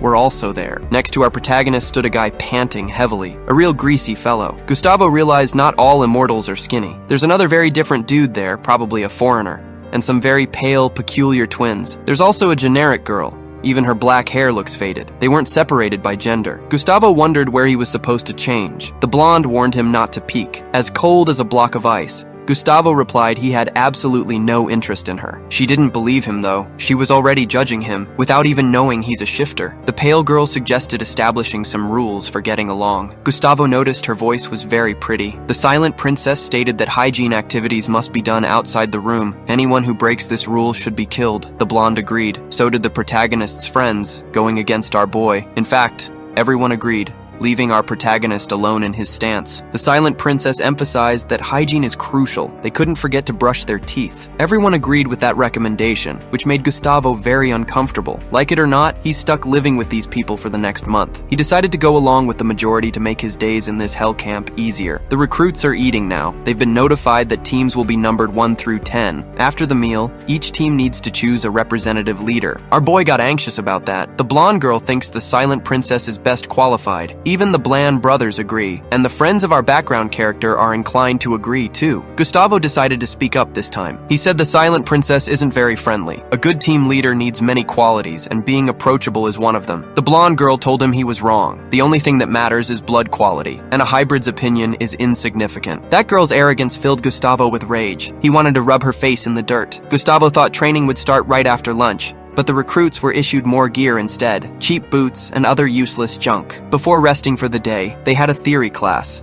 Now they had to pay attention to a video. The instructor said they all knew the company. Gustavo was the only one who didn't, so he asked Johan for info. The place is called Hawaii Communications. It's a Korean name, but I had to change it because I just can't take it anymore. Anyway, this training is meant to select the best. It's a government-funded organization. They aren't civil servants, but they work for the state. The instructor claimed that in his day, they wouldn't even get hired if they couldn't walk on knives. Our boy is already sick of listening to this instructor's back-in-my-day stories. His advice for recruits who don't want to go crazy: do exactly what he says. Speaking to someone off screen, the instructor said that's all the recruits need to know. Then the nice girl appeared in the video. Their goal is to teach the immortals how to use their abilities correctly. They must remember this constantly. Now they can all go to sleep. After a nice shower, Gustavo was anxiously waiting to lie in bed. Now he can finally sleep peaceful, but his super sensitive friends complained too much, whining that their roommates breathed too loudly. Johan asked our protagonist to stop breathing, suggesting he go outside and die quietly. From what he learned from the old man, Gustavo knows it takes 3 years for them to learn how to sleep properly. Since the oldest guy there is only 23, everyone is having a hard time. Curious, Gustavo asked how his friend manages to sleep. The boy said he has a trump card. He forces his body to lose consciousness. Since they are immortal, it's not a problem. Gustavo offered to help him. The boy was skeptical, warning that too much force shouldn't be used. Once, it took him 2 days to wake up, but he said it too late. Our boy was already relieving stress by choking out his new roommate, scaring the hell out of the redhead. Seeing that, the other guy was speechless. He was suddenly very interested in this human-shaped sleeping pill. The redhead was next in line, anxious to sleep too. This sparked the interest of the other roommates. When asked who else was interested, several hands shot up across the dorm. Our protagonist had a lot of fun that night. He sent almost everyone off to dreamland, but 2 people still needed to be sent to the arms of Morpheus. For those who don't know, Morpheus is the Greek god of dreams. The blonde realized our protagonist isn't completely useless. It was time for Gustavo's revenge. He said he wouldn't help her. The blonde girl argued that they are roommates, and if he helped her now, the favor would be returned. But Gustavo didn't give a crap about her speech. However, halfway through walking away, he had a brilliant idea. He decided he would help the girl using a single blow. He struck the base of her neck with significant force. Since it was a consensual attack, it cleansed our protagonist's soul. Only the silent princess remained. Gustavo asked who was next, but the silent princess just laid back down, ignoring the protagonist. If that's her decision, fine. Our protagonist needs sleep too. Everyone slept soundly that night, with the exception of one very proud person. Gustavo realized bedtime was going to be the happiest time of the day. The bald instructor returned to his duties once again. All the recruits are running and suffering greatly. In the nice instructor's class, she's trying to teach the boys to be more careful, even if they are immortal. The protagonist's combat partner is bragging, claiming he's fought before. He thinks he can beat our boy's ass. He charges furiously, ready to throw him to the ground. But that didn't even scare Gustavo. He hit the poor guy's face with generous force, knocking his partner out cold on the floor, much to the instructor's delight. Finally, it was time to run on knives, traditional training for immortals. The Candlehead instructor ordered the recruits to run. Many are already terrified. Even the protagonist is worried. Those blades are only 2 centimeters long, and he's used to running on blades triple that size. A week passed. Bedtime arrived. Gustavo wants to know if the silent princess is going to play hard to get today. He loves being rejected by that citizen because he knows she doesn't sleep right. But as soon as he arrived at the dorm, it felt like everyone was waiting for something to happen. Gustavo asked Johan what was up. The guy said something happened last night. The team leader couldn't sleep. He left the dorm and got into a fight with other guys who were also suffering from insomnia. That's why several recruits were staring at them today. Gustavo started hearing footsteps heading toward their dorm. The silent princess said that's his problem, and she doesn't want anyone to intervene. Outside, some angry recruits appeared. They all started exchanging glances. The leader of those thugs came looking for one specific person, our protagonist. Gustavo immediately identified himself, wondering what this citizen wanted with him. While staring each other down, Gustavo asked what this background character wanted. At first, he couldn't even find the right words. Quite embarrassed, the extra said he would also like to have a beautiful night's sleep with him. That caught our boy completely by surprise. Without a second thought, Gustavo declared he likes women. The background character had to backtrack fast, clarifying he just wanted to sleep peacefully too. He felt like he was dying. His squad mates couldn't sleep either, and they were desperate for help. Outside, Gustavo asked how the recruit knew about it. The guy said rumors spread fast, and just so he knew, Johan was a massive gossip. He was the one who made that joke too, telling the extra he needed to say he wanted to sleep with the protagonist. That explained a lot. When asked if it was hard, Gustavo replied that it didn't take long. That night, he helped everyone on Team 1 fall into a deep sleep. The next morning, their team leader, the tattooed extra, seemed very friendly toward our protagonist. He praised Gustavo's skill with his hands, saying they helped him sleep incredibly well. Gustavo warned him that phrasing it like that would give people the wrong idea. During training that day, everyone continued to suffer under the pressure of the bald instructor. But then, the instructor noticed something unusual, an overweight immortal. In the old days, that would have been unacceptable. Our protagonist noticed the chubby recruit was having a hard time. The poor soul had to stop mid-run to throw up a little. Gustavo asked if he was okay. The chubby guy told our boy to keep running. He seemed to have given up, saying he wouldn't be able to finish the race. Gustavo pulled him off the ground. He told him if he was going to quit, he shouldn't have even started. He promised to help him. They were going to reach the finish line together. Now back to running, Gustavo tried to motivate the heavy-set recruit so he wouldn't stop again. The bald instructor saw what was happening and obviously taunted them, asking if they were a couple. When they finally arrived, the instructor told them time was up. He was deducting 5 points from each of them. The chubby recruit was worried. He knew what the punishment meant. But our protagonist told him it was fine. It wasn't important to him. Still, the other guy remained very anxious. He asked why the protagonist had done it. Gustavo considered it a stupid question. He didn't need a reason for what he did. Camaraderie was fundamental to him. Without it, he was just a moving body. Gustavo remembered being saved when he was little. That person hadn't needed a reason either. In the locker room, Johan asked if our boy was going to help the silent princess, since he was having trouble sleeping. Gustavo said that jerk always refused help. Johan remarked that the two of them were truly exceptional, but our protagonist noticed something about the redhead boy. Whispering to Johan, he asked what had happened. Apparently, it was something at the convenience store earlier that day. The blonde girl's wallet had fallen on the floor, and he discovered her name was Miho Wu. The redhead went to return it, noting how funny it was that he hadn't learned her name until now. But his politeness was brutally rejected. The blonde girl wasn't interested. That was why the redhead was acting so sad. Gustavo told him he didn't need to be like that, but the truth was, the poor guy was completely in love, which impressed our protagonist even more about the guy. Walking back to the dorms, they kept talking about the girl, and Gustavo asked what his friend knew about her. As they got closer to the barracks, our protagonist saw something interesting. Several recruits were waiting in the hallway. They were all looking for the protagonist, the bus farter, who could make them sleep smoothly. They had come to ask for his help because they needed sleep too. Gustavo and the redhead knew exactly who had caused this. Johan, the great gossip. Trying to defend himself, the gossip claimed he had just been praising the protagonist's ability, but faced with so many recruits, Gustavo wondered how he was going to put them all to sleep. It would take at least an hour to sort this out. Our boy's nights had just become very busy. It was his turn to put a girl to sleep too. As usual, Gustavo told her to dream of him. The girl asked if that was really necessary. Gustavo told her to dream of a hot guy instead, and right after that, he put her to sleep. Finally, he could return to his own room. There was someone there he was very interested in, the silent princess. After several days, completely tired and exhausted, he still kept rejecting the protagonist. Gustavo had repeated that move so many times he'd become an expert. Now, he made the recruits come to him to make his job easier. The instructors didn't interfere either. If the recruits were sleeping well, it was because the protagonist was helping. He had become a celebrity, the sleeping pill, the neck cutter, Sandman himself, until one nickname got back to him, Neck Boy. Our boy wasn't too happy about that one. However, he was treated with great politeness by all the other recruits. The delinquent redhead, the hairy guy who was the first to ask for help, frequently offered him candy. At least that phase of training was coming to an end. The monsters that appear on Earth are called invaders. It had been 20 years since their first appearance, and the bald instructor was teaching the recruits about it. They classified the monsters using numbers. Starting with number 1, the higher the number, the later the monster's first appearance was. Each student's tablet showed photos of these creatures, the most frequent ones. They could kill immortals. Some invaders had to be avoided at all costs, and those ones had names. He introduced the Blue Knight. When it first appeared, it defeated 500 armed people. As the class continued, our boy thought about what he had learned so far. That company existed to fight the invaders. The world might be safer now, but the fear of the portals was still real. A defense agency was necessary.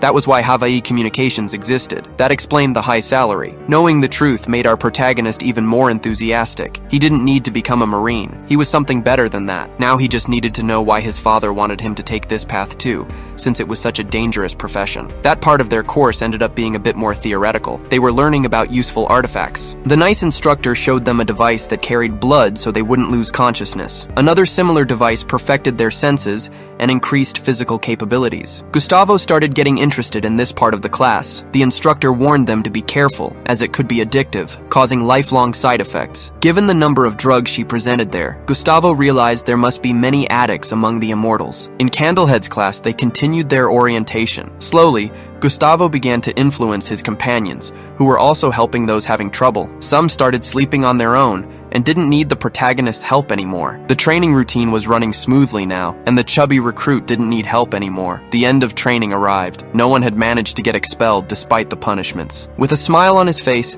the bald instructor congratulated them all. They were now employees of Hawaii Communications. The recruits celebrated. This was really good news. It was Instructor Candle's turn to announce the results, which would define which department the recruits would go to. The top 3 would also receive a bonus. If it was money, our boy was ready to take it. It was time to announce 3rd place. Gustavo was getting very anxious. The spot went to a random background character. Even our protagonist didn't know who he was. The bald instructor said this citizen's department would be chosen with caution, but he made it clear he wanted to join security, and the instructor said they would decide that soon. Now it was time to announce 2nd place. It was the Silent Princess. Several recruits were already expecting this, as it was in that person's blood. Gustavo watched closely, as he still didn't know what that meant. He remembered a conversation he had with his friends. Johan was surprised our boy didn't know so many things. The Silent Princess came from a very traditional, pure-blood family. Gustavo thought he was a noble. The redhead explained there were various lineages. The pure ones managed to be much better, with superior qualities, and the Silent Princess came from a family with one of the purest bloodlines in the whole place. Regardless, Gustavo admired that citizen's determination. Even if he was a huge jerk, he was competent. Oh my god, look at what's happening. If the Silent Princess was in 2nd, the redhead started thinking he might be in 1st place. Gustavo and Johan felt sorry for him. Their friend was truly delusional. The 1st place winner was about to be announced. Gustavo wasn't even surprised by how it was going to play out. Contrary to all expectations, First place went to the blonde girl. Gustavo doesn't like that chick at all. She makes zero effort to be nice to anyone, but he has to admit she's wicked smart. She developed a strategy to maximize her points. Basically, she wouldn't lift a finger to help her teammates unless there was something in it for her. That's exactly why Gustavo can't stand her. Looking at those three, Gustavo started thinking, would he run into them in the future? But then he remembered he has no clue who that third background character even is. All recruits have ample time off until 2 p.m. the next day. Gustavo suggested they throw a party. While they were chatting, one of the instructors called out to our boy, asking to speak with him later. His colleagues got curious about that. Another instructor also approached him and slipped him a personal contact number. This just made our boy's friends even more anxious, dying to know why this was happening. To Gustavo, it's obvious. These instructors want to recruit him for their own departments. The training wasn't just to mold them, but to showcase them too. The delinquent redhead is thanking Gustavo now. Thanks to him, he managed to sleep peacefully. A cute girl exchanged phone numbers with him, saying they should hang out sometime. Several background characters became colleagues with our protagonist, holding him in high esteem. This was something Gustavo definitely wasn't expecting. Seeing those results, our boy realized the training had been a massive success. Back at the dorms, Johan asked why he took so long. Gustavo claimed he's a very popular person and had to sign some autographs on the way. While all the recruits were relaxing, someone asked for their attention. A man in a suit entered the room. Gustavo knows everyone was distracted, but he was surprised no one noticed this guy approaching. It's a sign that he had masked his own presence. The man in the suit was clearing the path for an even more important person, someone who heard this year's recruits were talented. That old man's name is, for the love of God, another crappy name. I'm calling him Mufasa. He is the CEO of this company. Knowing he's an important figure, the recruits salute him. Our protagonist read information about Mufasa. He's a veteran soldier, an immortal from the first generation, and one of the 10 most powerful. He asked if the recruits enjoyed the training. Hearing their positive response, he said they were lying. Nobody likes that stuff. Cutting your own body just to let it regenerate is crazy, but that training could save their lives one day. Mufasa states this from personal experience. He called for the silent princess, who stood up immediately. Mufasa praised the girl's work. He also called for the blonde girl, who had also stood up. He said he has high expectations for her, but our boy wants to know what he's doing in that dorm. Maybe a CEO isn't a very busy person? And then he ended up calling for our protagonist, who definitely wasn't expecting that. Mufasa knows he's a hybrid. Even knowing that, he said the boy didn't do bad at all. He asked the boy's age, and if he has a girlfriend, as if he were interested in our young man. He said he'd see him at work soon. As a farewell, he said he'd give gifts to all of them. Johan was surprised by the treatment Gustavo received. He asked if they were relatives, but our boy said it's the first time seeing that old man. They considered the possibility that Mufasa likes boys, but some know he has a daughter. After leaving the gift in the dorm, the instructor said they were lucky and should use it wisely. It looks like alcohol. The redhead went to try and approach the blonde girl, but ended up being immediately ignored. Gustavo and Johan admire that citizen's courage. He keeps getting brutally rejected. Wasting no time, the chubby kid went to see what it was, since his stomach was curious. He discovered it's not alcohol. It's a cocktail of substances that mortals love because it helps with sleep. That box holds 10 bottles, one for each of them. The individual value is 3 million Korean won. Someone seems to have thrown their can on the floor, catching everyone's attention. The can was already empty. The silent princess drank its entire contents. The first thing she did was look at our protagonist and curse at him. He ended up getting quite embarrassed by that. In no time, the silent princess was in the deepest sleep, a sign that little can is truly powerful. Our boy and his friends started chatting casually. Then the blonde girl ended up approaching him. She thanked him for everything he did during that period. Gustavo almost didn't react, but what was really impressive is that the girl slipped a note into his hand, making it clear it was just for him, which left the redhead full of envy. Feeling like a soap opera heartthrob, Gustavo enjoyed the moment, since he had said the redhead has zero chance. Apparently, the redhead doesn't own a mirror at home. Johan claimed both of their colleagues are horrendous. That note is a warning. The blonde girl heard the CEO usually recruits talent. This can accelerate success or turn his life into a living hell. So, she told the boy to be cautious. Gustavo got interested in that information. He'd like to know how the blonde girl got it. It seems she knows a lot more than she shares. Gustavo told his friend that the message was nothing special, but he couldn't show it to him. After drinking the potion, everyone was completely knocked out. Finally, their first day of work arrived. Gustavo went to external security team number 3. A man was already waiting for him. Our protagonist thought it might be the team chief, but as soon as another person saw him, he heard this citizen's disappointment, an extra with visibly tired eyes. Answering the phone, he asked if this was a joke because he received a rookie in his division. He had asked for someone with experience, someone with a few years in the profession. Another person who was there told our boy to sit down, a woman with red hair. Speaking with the team chief, she wants to know what they should do, but no one there has answers for her. Given that, she decided she's going to train Gustavo, who is also very uncomfortable with this situation. Calling for him, she said she's going to present the poor guy's duties. She handed him a list of every worker in that company. He must memorize all the names by the next day and burn the material afterward. She also showed him the desk where he should sit. One phone is for security calls, and the other for conventional calls. After giving a few more guidelines, Gustavo said he understood everything. Having been introduced to the office, the red-haired woman said she's going back to her investigation. Our boy started his corporate work, which seems pretty boring. At the end of that day, he had to down a few bottles of hard liquor. In the company of his friends, he said he has some questions to ask. He asked what their supervisors are like. To his surprise, he discovered they are cool. Since Johan is a huge gossiper, he's already full of information. Mufasa interfered directly in the protagonist's department. And external security team number 3 is very special, connected to headquarters, working with dispatches. It seems to be a very difficult job, and everyone there is highly capable. They also have a particular reputation, being a graveyard for employees in their first year. The team leader has the nickname the Blender, which is what he does to rookies. They are also highly coveted by other departments since they are so good. Now, about the red-haired woman, a superhuman made through drug experiments. In an attempt to understand more about those abilities, humans managed to create drugs capable of delivering powers. It's the result of long experiments produced by the government, but no one can say how it happens, or how many people were tested. She is known as the Knife, because she cuts rookies without any mercy. Incidentally, that mysterious woman is paying attention to the conversation. She's listening to the part where our protagonist said they seem like the Avengers because of the nicknames. That was when Gustavo's friends realized the great risk they were running. Only then did our boy feel chills, because the red-haired woman had asked him to memorize all those names, not learn everyone's personal history. After that reprimand, she simply walked away. The waiter felt so sorry for our protagonist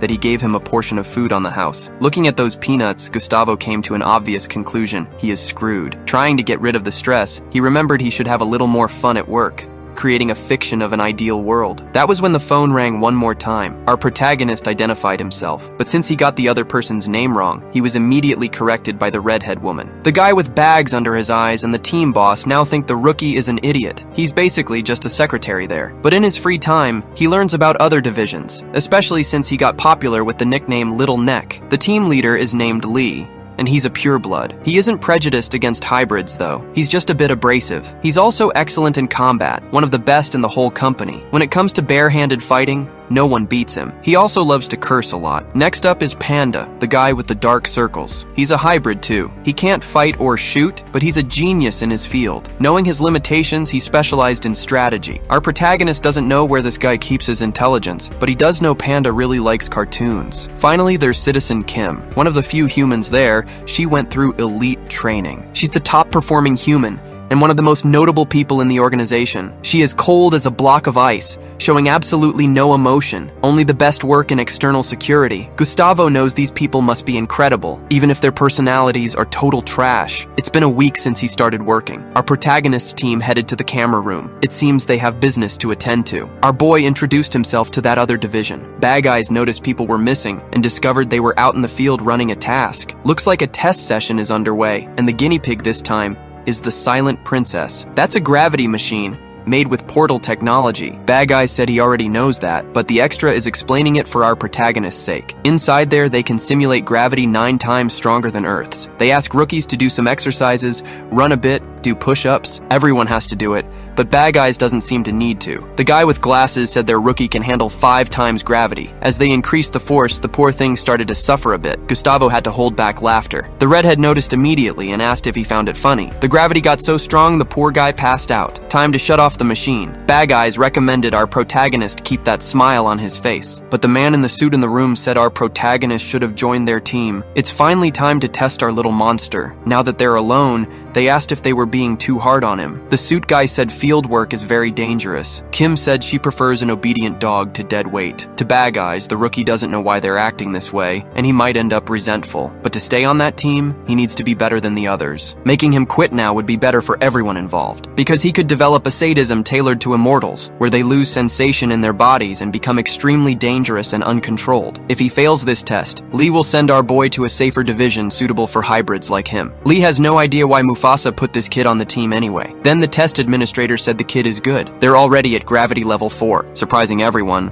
our boy is resisting it all. But for Lee, this guy is just average. They need someone with real potential. That's when he noticed the protagonist hadn't slowed down yet. The machine operator confirmed it. Our boy is still moving normally. Gravity kept increasing up to an 8 times multiplier. That left the protagonist's entire team completely speechless. The operator asked if they should keep going, as gravity was already at 10 times. That made Lee swallow his words. He's facing something truly exceptional. Inside that device, Gustavo keeps moving. He remembers how they've been treating him until now, being completely looked down on, scolded for everything. It's time for him to show he's not just some average guy, even if he doesn't even know what this team does. Feeling the gravity get even more intense, Gustavo wonders what level it's at now. That should be crushing for any immortal. That's why the silent princess passed out. If it were the protagonist's friends, they would have blacked out in seconds. Now he doesn't know how long he needs to keep this up. He just wanted to be a little better than the other guy, but he gave up on that idea. He's going to show everything he's capable of. To see if he's paying attention, they asked him what 8 times 9 is. That didn't happen with the silent princess, and our boy answered correctly. Since the kid's file says he's smart, Lee said to increase the multiplication difficulty, asking what 12 times 22 is. Once again, the boy answers correctly. Kim imagines the boy is in a trance state. Bad guys said drugs can strengthen the mind, but they are very expensive. Lee guaranteed they'll examine our boy later to see if he used anything. The problem is, if the result comes back negative, Lee doesn't know what to do after that. The experiment finally ended. Gustavo actually ended up liking it. He feels his body much lighter. Even if it was just for a few minutes, he felt he had gotten stronger. As a hybrid between 2 supernatural beings, feeling something like this is very easy for him. Finally, the boy returns outside. Kim congratulated him, being much nicer than usual. It was so sudden that Gustavo was left speechless. Lee asked what our boy is looking at. If he's idle, he needs to get back to work now. Knowing our protagonist is exceptional, Lee wants to take a look at all the rookies' records. This started to worry Gustavo. He just wanted to be a little better than the silent princess. Before leaving, the machine operator called out to our boy. He said he's the one responsible for operating that machinery. He said our boy is welcome to swing by when he's off duty. But Lee is already visibly irritated. He wants to look at the rookie data. Our boy is now much more confident because that employee was nice to him,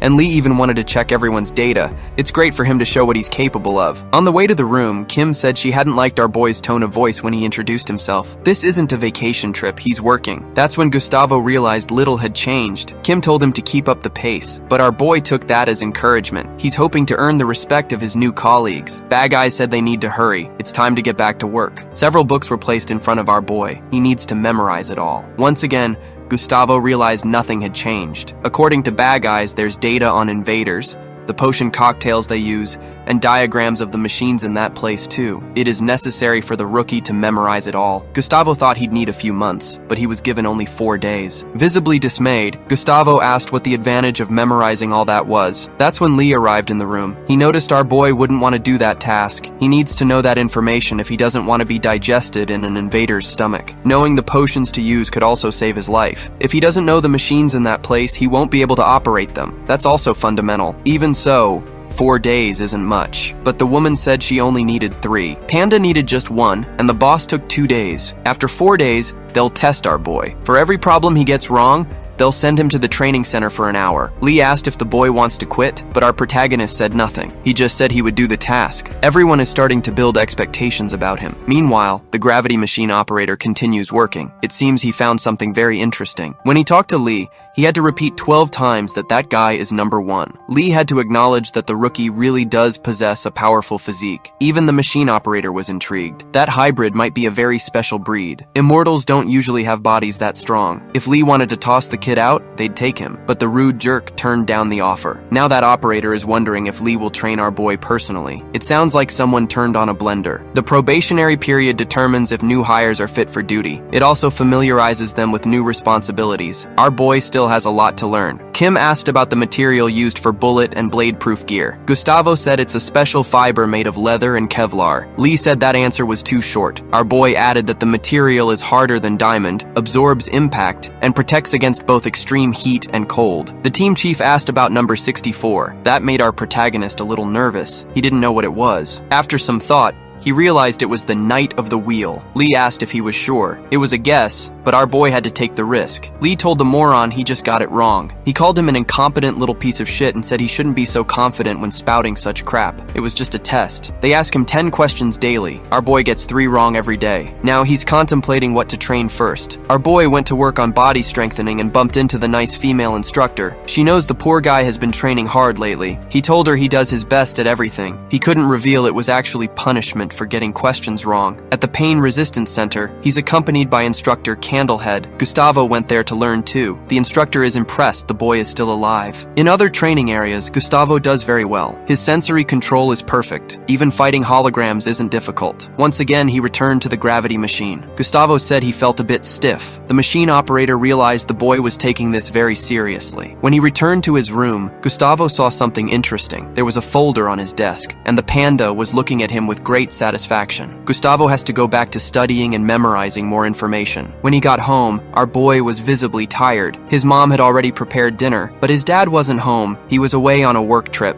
It's been a month since Gustavo last saw him, and our boy had a lot of questions about his job, but he couldn't discuss anything confidential. It was company policy. He was frequently subjected to lie detector tests. So, our boy decided to talk to his mom about work situations instead. He said he's been given very difficult tasks. The matriarch wanted to know if he was being exploited. Gustavo said it wasn't like that, but everything was labor-intensive and full of responsibility. The matriarch told him they only do that with trustworthy people, but if he found it too hard, he should change jobs. Poor Gustavo immediately regretted venting to her. The matriarch asked if he was there for the money. Our boy said there were other cool things, too. It was the path that would bring him closest to his personal dreams. That's why he won't give up just yet. The next day, he was back to being tested and continued his heavy training routine. 2 weeks passed. Our boy had already managed to memorize everything necessary, to the point where he had nothing left to do there. So, he went back to reading those manuals. This company has 4 basic divisions. External security is responsible for dispatches. They handle emergency actions, like in the case of a black hole. They also respond to terrorist acts, though Security Team 2 usually handles that. They also act in a support role when other teams need it. Most teams consists of pure people, but that specific team has 1 human woman and 2 hybrids. Sitting in his office chair, Gustavo wondered if life would always have this rhythm, while deciding what was best to train next. Walking down the hallway, our boy heard a familiar voice. It was his boss, and the blonde girl. Lee immediately recognized the intern. In fact, he affectionately refers to our protagonist as fucker. Asking several questions, he wanted to know if our protagonist was an asshole in school. After hearing what the other recruits had to say about him, Lee has some doubts, but Gustavo guaranteed he wasn't an asshole in school. Lee asked why not. Our boy said he did the opposite. He controlled the assholes so they wouldn't bother anyone else. As their conversation progressed, other extras on the floor began to pay attention. The two seemed to be looking deeply at each other. Lee realized the protagonist used to be the school boss, controlling everyone. He also wanted to know if he had ever been in a fight, because it was time for them to practice a little. Everyone in the area, without exception, was surprised by this invitation. Since our dear protagonist was already a bit stressed, he didn't think twice. He accepted that lovely invitation. Lee wanted to confirm if the protagonist had really agreed to it, flashing a very malicious smile. Looking at the workers on that floor, he said none of them were busy, and they were going to need an audience. The blonde girl thinks the protagonist is a huge fool. Lee said he'll meet our boy in the ring after lunch, and recommended the boy stop eating now. He also asked the blonde girl to help the protagonist. She said it was a waste of time, but he mentioned he's one of the people evaluating her after her probation period, so the blonde girl agreed to help. Our protagonist couldn't believe what was happening, getting help from this girl. Lee told him he couldn't back out now. Gustavo assured him that wasn't an option. It was 5 minutes to 3 in the afternoon. The blonde girl wanted to know why our protagonist agreed to this, and why he irritates that man. Gustavo said he's just doing his job. He does what he's told. The blonde girl asked if he really wanted to go through with the fight. Gustavo is certain his boss would love to give him a beating. To the blonde girl, our protagonist is just stressed out. The truth is, Gustavo wants to use this opportunity to test himself too.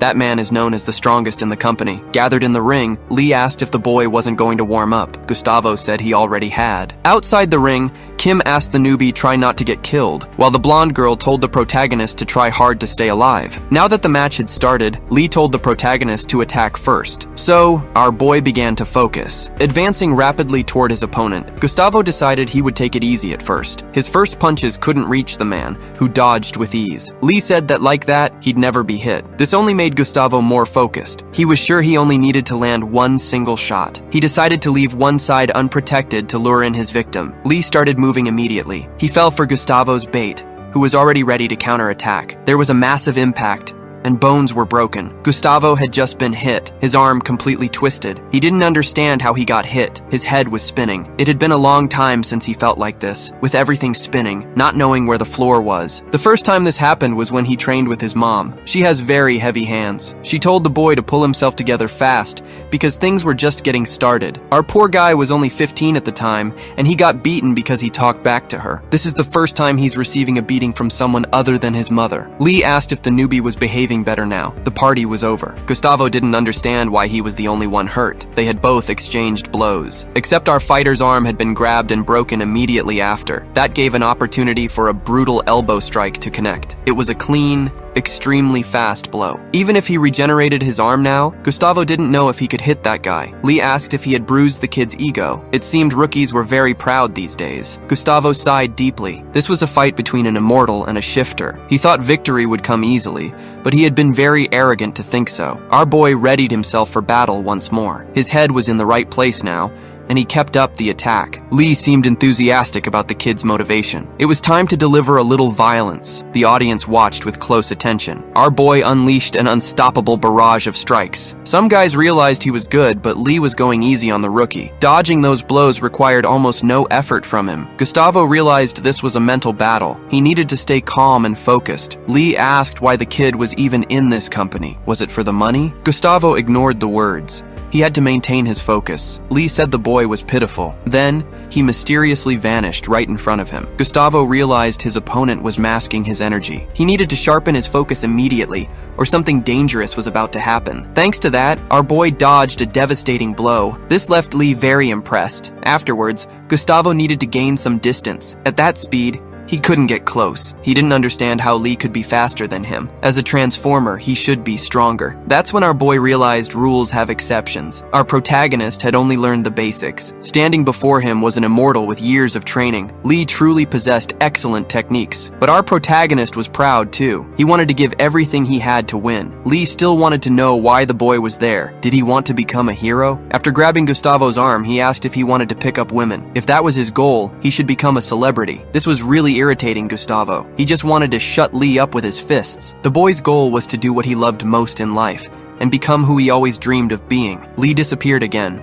moving even faster. Something just cut our boy's face. He needed distance immediately, but instead of fleeing, he managed to grab Lee's body with both hands. It was Gustavo's turn to ask questions. He asked why this complainer was even at the company. Lee said he was the one who asked questions here, but our boy hugged harder, breaking some of the poor guy's ribs. This only made Lee more irritated. That was Gustavo's advantage. He really was stronger. He decided he would crush this old man immediately. Before he could apply more pressure, something mysterious happened, drawing everyone's attention. Then, Gustavo fell to the ground, all while Lee watched intently. One extra was surprised Lee had to use that technique on a rookie. He said if it were him instead of the protagonist, he would have turned into ground meat. Another guy realized this year's rookies were full of potential. That fight is a Team 3 tradition. They always indoctrinate rookies to crush their egos. Lee ended up breaking one arm and some ribs. He said to take the protagonist to the infirmary, as he'd be out cold for a few more hours. The blonde girl said she'd do it, but she only volunteered because of the probationary evaluation. Kim, being very curious, wanted to know the team leader's verdict. Lee knew our boy had dodged the sneak attack when he hid his energy. He also showed he had a lot of willpower, more than than anyone Lee had seen before. That was really very interesting. The ability Lee was going to use on him was sensory confusion. Lost in thought, Lee didn't hear Kim ask the question again. All the extras were also waiting for his words. Lee said the kid was a huge jerk. He had used the chance to try and hit a superior. It was time to take him to the infirmary,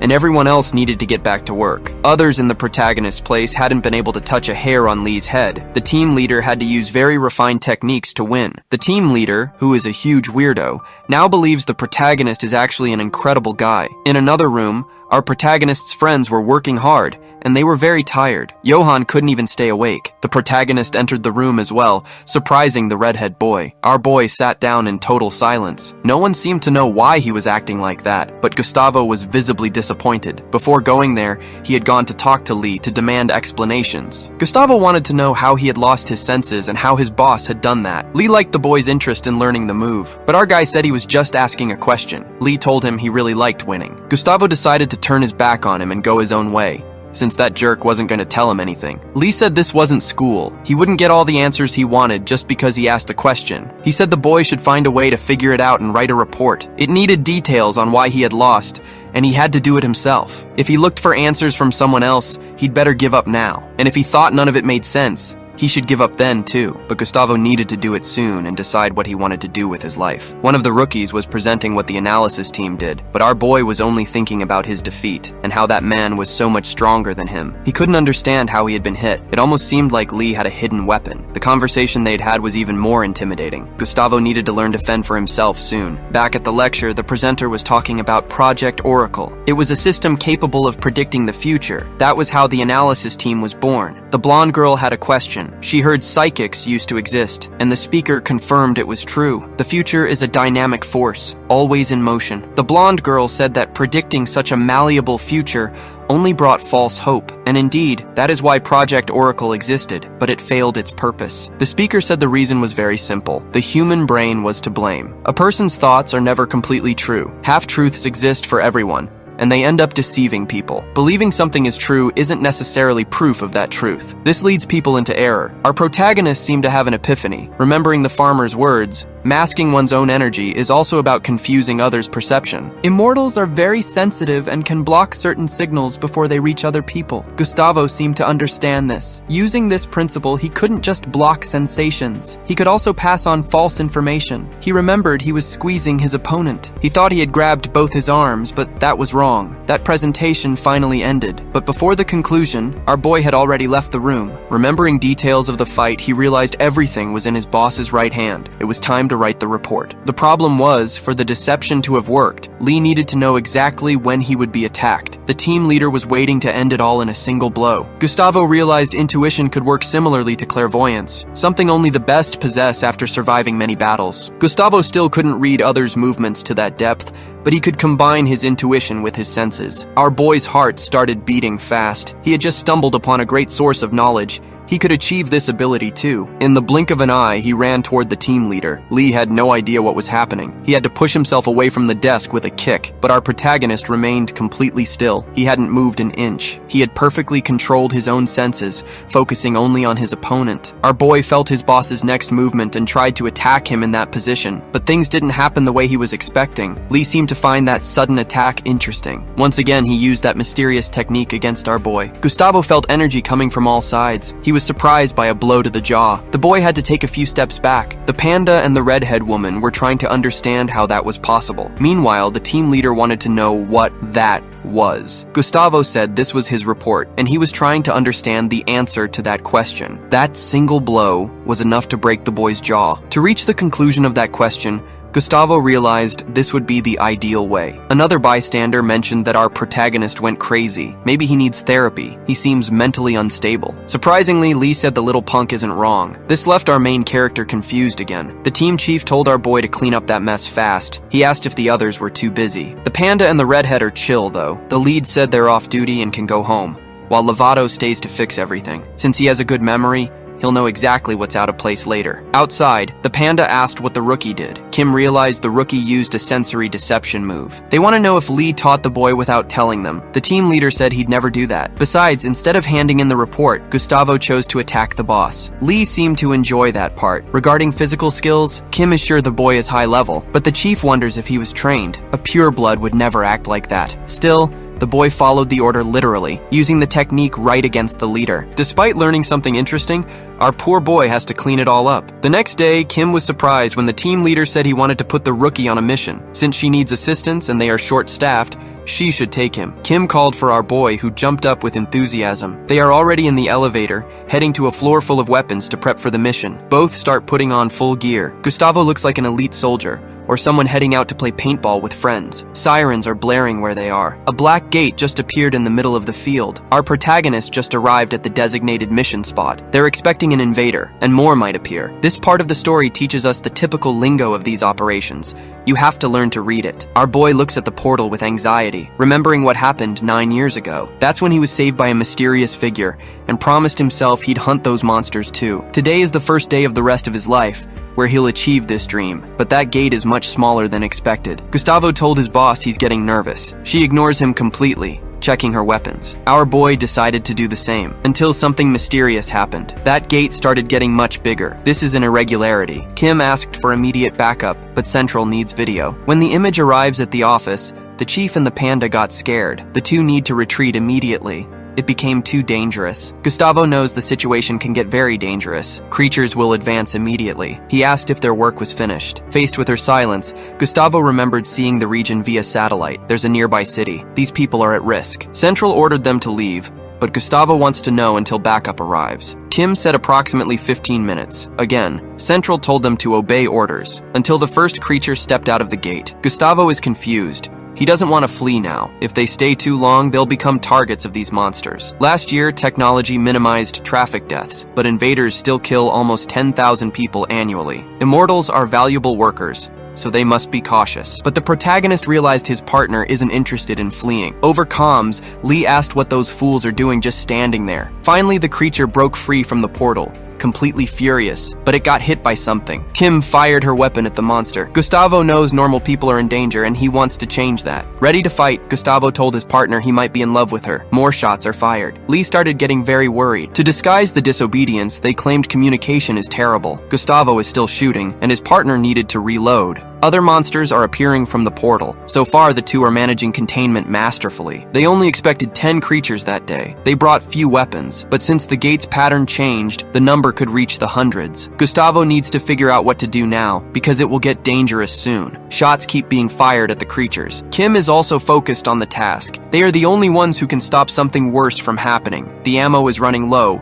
and the attack pattern is in waves. Gustavo asked if she has a plan, and she said yes. While the creatures focus on the boy, she will finish them all. The situation can't hold like this. Bullets will run out soon. And finally, it happened to our protagonist. One creature is ready to finish him, but our boy was saved by his partner. Even with no ammo, she can solve everything through traditional violence. Gustavo was very impressed. Now they need to finish the other creatures. Kim's movement is impressive, leaving our protagonist awestruck. Without knowing how super drugs work, Gustavo is sure of one thing: Kim is much stronger than a normal person. He continues giving her support until the ammo finally ran out completely. Time for Gustavo to embrace tradition. He won't just be bait. It's time to show his powers. Gustavo started by smashing the first head. Then he grabbed a creature's arm and used its body as a club to hit the others. So far, they are resisting the attack, but those dogs are really dangerous. Kim needs to use her knives to finish them off, leaving behind a trail of bodies. She must maintain attention at all costs. Gustavo realized the girl is always changing position to avoid being attacked. Since our boy is still very distracted, he got bitten on the arm. But grabbing his own knife,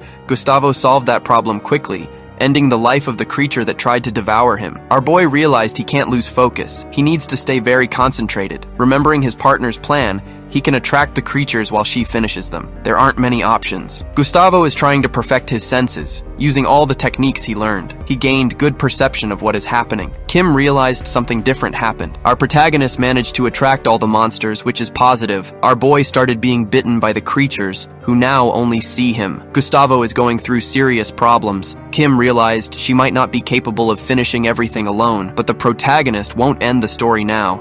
He's capable of surviving. He needs to ignore pain and keep a clear mind. Gustavo defended only against lethal attacks to strike back. As taught by the farmer, he uses his whole body to defend and attack. A single invader can cause countless deaths. That's why our boy is so determined. A much larger firearm started singing in that place, wiping out several monsters immediately. Backup finally arrived, saying those two are completely crazy. Kim is very out of breath and worried about our protagonist. He just asked if he let any invader escape. Looking at the boy's injured body, she said no. He resisted very well. Hearing those words, Gustavo started falling to the ground. The reinforcement team wants to know if they finished the job. Apparently, there's nothing left to do. Observing it all left the supervisor scared. There are at least 200 dead creatures. It's impressive that 2 people took care of everything. For 10 well-trained immortals, it would have been difficult, but they only needed a drugged human and a hybrid. But she knows our protagonist was the real reason that mission succeeded. Back at headquarters, Lee was furious. That lame excuse about not being able to hear anything didn't fly with him. Gustavo stuck to his guns. The connection was bad. This only made the team leader angrier. They hadn't followed his orders. Lee said he was about to lose his own sanity connection. He just wanted to beat the hell out of both of them. Kim stepped up to take responsibility for what happened. The team leader asked her if she realized her position there. She simply replied that she was just an employee. But since they had messed up and disobeyed orders,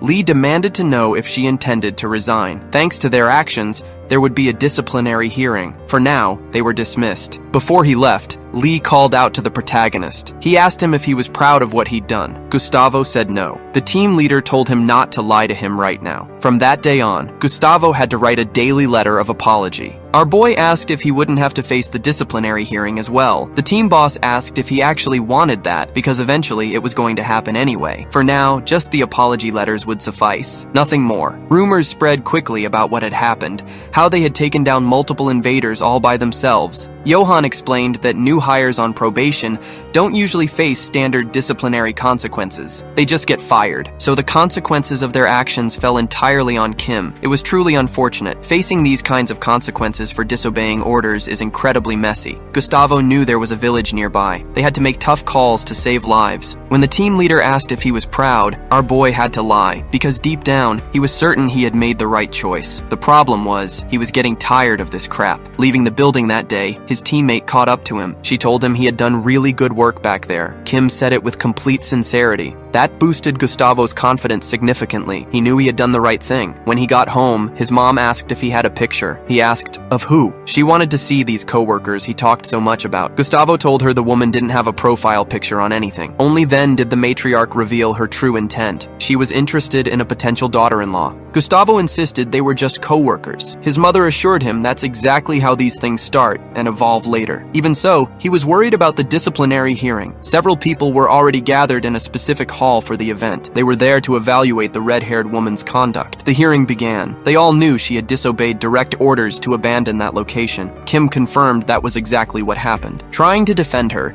Lee argued that things get complicated in the heat of battle. The old man with glasses told him to be quiet, but the team leader wouldn't retract his statement.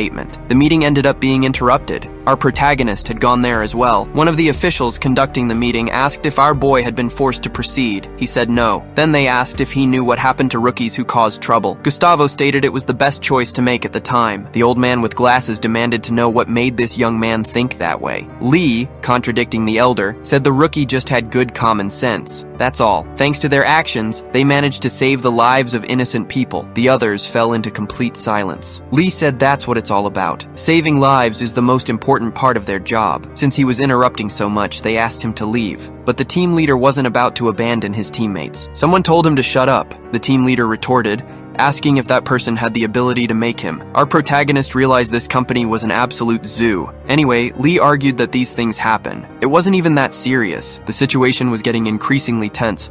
The protagonist realized it would be best to leave that room. Lee told them they needed to be flexible. This whole thing was scaring the rookies. After leaving the room, The extra accompanying the protagonist couldn't tell if that went well or poorly. It was good to see the team leader looking out for his members, but he shouldn't push his luck. He could ruin his own evaluation if he kept this up. Gustavo hadn't realized Lee was compromising himself by doing that, especially Lee of all people, who was usually such a jerk. After walking for a bit, the two said their goodbyes. But before the elevator closed, the extra held the door. It was the panda who had just arrived. Bursting with curiosity, he asked the rookie how the hearing went. Gustavo said the team leader was trying really hard. He was doing it again. The panda wanted to know if anything else had happened, but that just made the protagonist thoughtful. He remembered the conversation he'd had with the other extra, the one who invited him to join the audit team. Now our protagonist had many choices to make. He told the panda that nothing else had happened. Shortly after, the rest of the team returned to the office. Lee was furious. Panda asked what happened. Kim said she was suspended from missions for the next 30 days. That was a very severe punishment for them. Lee didn't like the decision at all. It made absolutely no sense. It didn't seem that severe to Gustavo,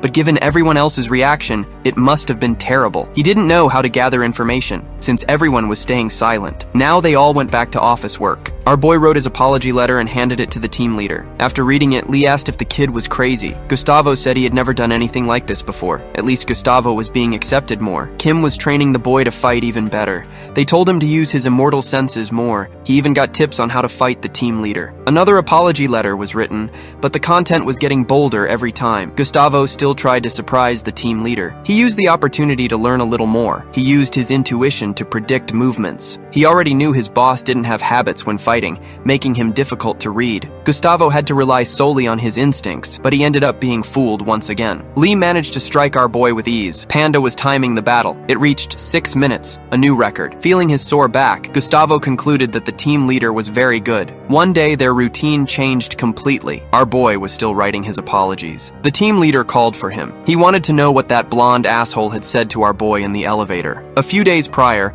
that extra had invited our boy to join his team instead. He had pretended it was just a joke as he said goodbye to Gustavo. Very surprised, Gustavo asked how the team leader found out. He told him the truth. Lee realized someone was trying to poach his rookie. Gustavo was scared by his boss's attitude and started getting very worried. Speaking of the blonde extra, he just arrived at the office. Lee moved like lightning toward him, violently kicking the poor guy. The senior employees expected something like this to happen, but our protagonist remained incredulous. Lying on the floor, the extra asked why that happened. Lee said it was because he tried to recruit his rookie. Trying to defend himself, the extra said it was just a joke. Before the situation got even worse, the man with glasses entered the office. Our protagonist seemed to know this citizen. He was the leader of the external audit team. He asked Lee what he thought he was doing. The crazy boss said he was just having a little fun. He only broke one of the poor guy's arms, no big deal. But the guy with glasses didn't like that at all. He stated that Lee was the one overreacting to a simple joke. That's when the crazy boss realized everyone knew about the proposal. He didn't like knowing his rookie was being recruited for another division. But the man with glasses said the leader was a crazy man. Now that he was in the office,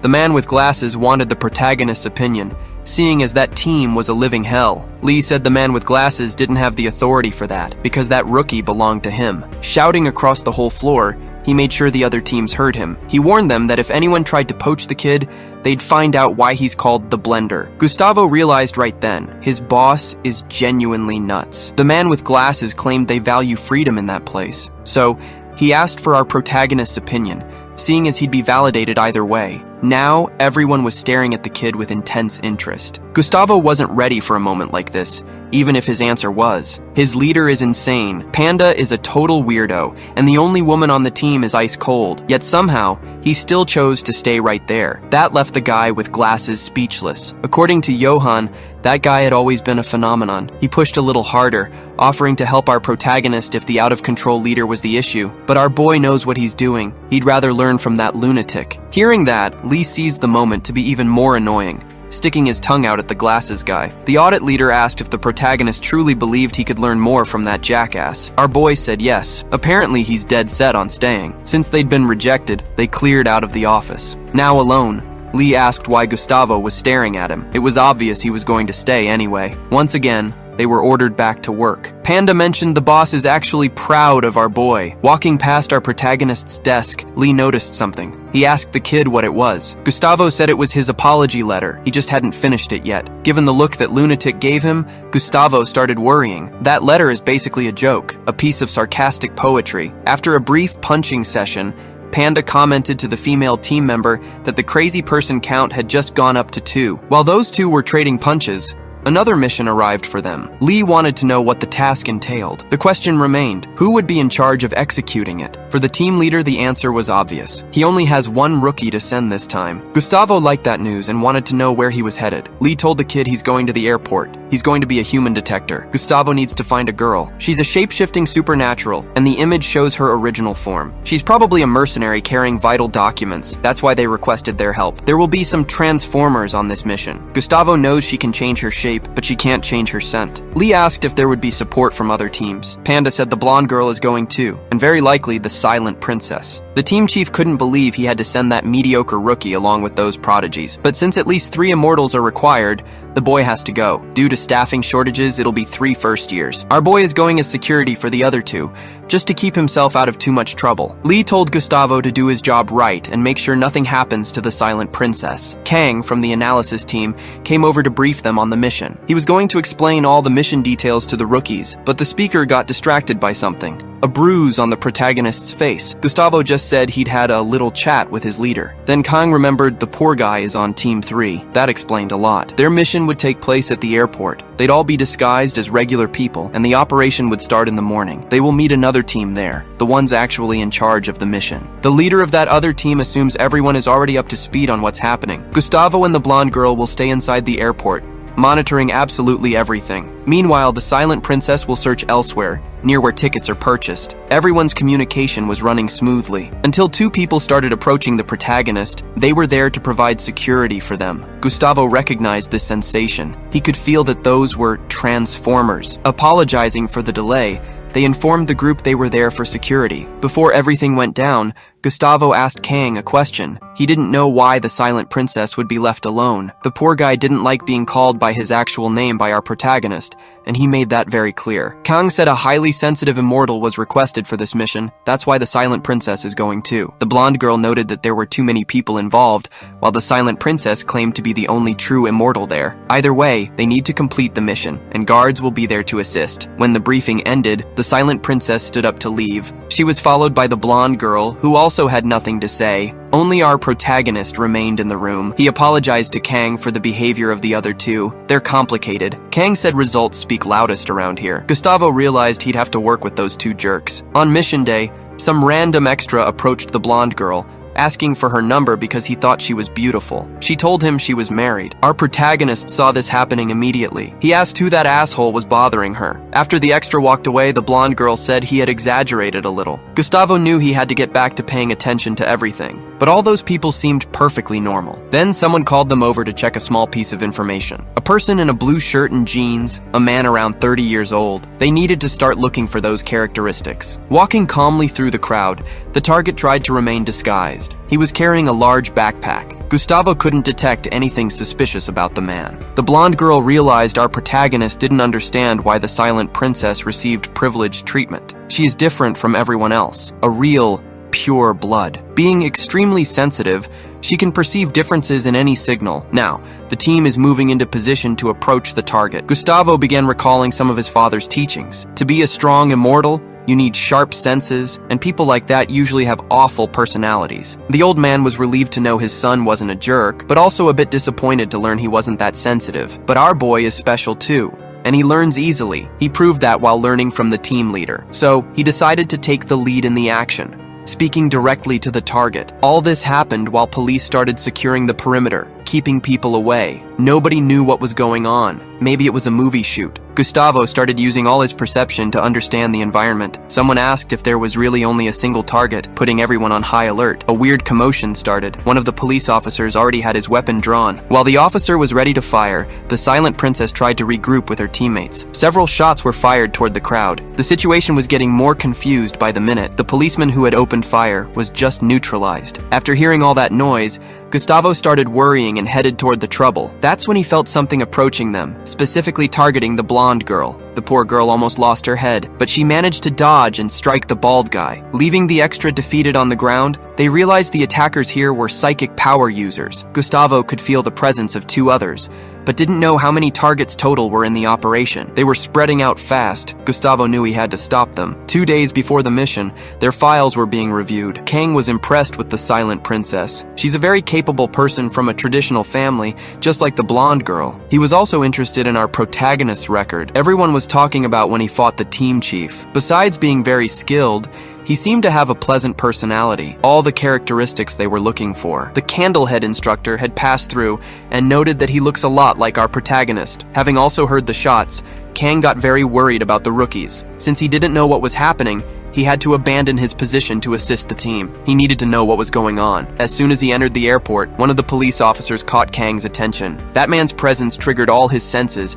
and he wondered if he should follow him. Kang remembered our protagonist is pretty good at solving problems with his fists, so he issued an order. Our boy needs to chase down that target, and he's cleared to use violence. Kang also tried reaching the other two, but the silent princess ended up taking a bullet. The protagonist, however, is ready to push on with his mission. An all-out brawl is raging non-stop at the airport. Psychic powers are flying around everywhere. Having recovered a bit, the silent princess is able to act. One of the officers had already been taken down. The blonde girl reported multiple hostiles in the area. She identified 7 targets total, but the primary one remains the shape-shifting woman. The silent princess said she can still fight. That hole in her chest was nothing. Kang told that poor soul not to try anything cute. They were too valuable to lose like that. He had to be very firm with those rookies. One of the thugs was ready to shoot them all, but he got absolutely destroyed by Kang, who fought like an animal. Acting fast, Kang neutralized another clown. It's time to finish off all these thugs. Downstairs, the guy who was dressed as a cop has already changed clothes. Our protagonist caught up to this fine citizen and asked if he was done running. The target remarked on our boy's persistence,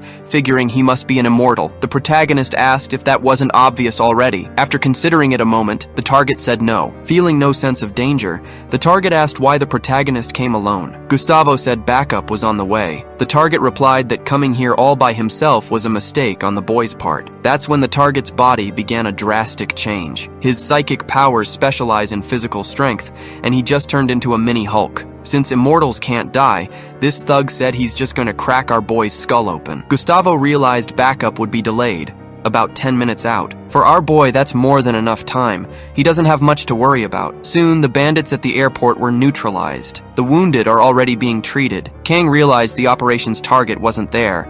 The shape-shifting woman had vanished. So the blonde girl was right. It was all just a distraction so the real target could escape. Downstairs, the protagonist faces a brutal battle that nobody actually believes he can dish out violence against him. He prepared to land the first blow. It was already aiming for the protagonist's head. Gustavo defended against it with ease, but the extra wasn't surprised, not until he tried to pull his arm out of that grip and realized something was very wrong. Gustavo asked if the guy had eaten lunch because he seemed to have lost all his strength. Using a bit of his power, our protagonist snapped that clown's arm with just one hand. The pain was so intense the thug almost collapsed, and the massage session hadn't even really started yet. Sensing he was about to be brutally crushed, the bald bandit tried to react. He hoped to land a kick to our boy's head. Remembering his training, Gustavo knew how easy it was to redirect force. It was effortless to defend against a blow coming from someone with zero technique. This gave Gustavo the opportunity to get a little more violent. Time to rearrange the teeth in that poor thug's mouth. He tossed the poor wretch into the air like a party balloon. The bandit hit the ground,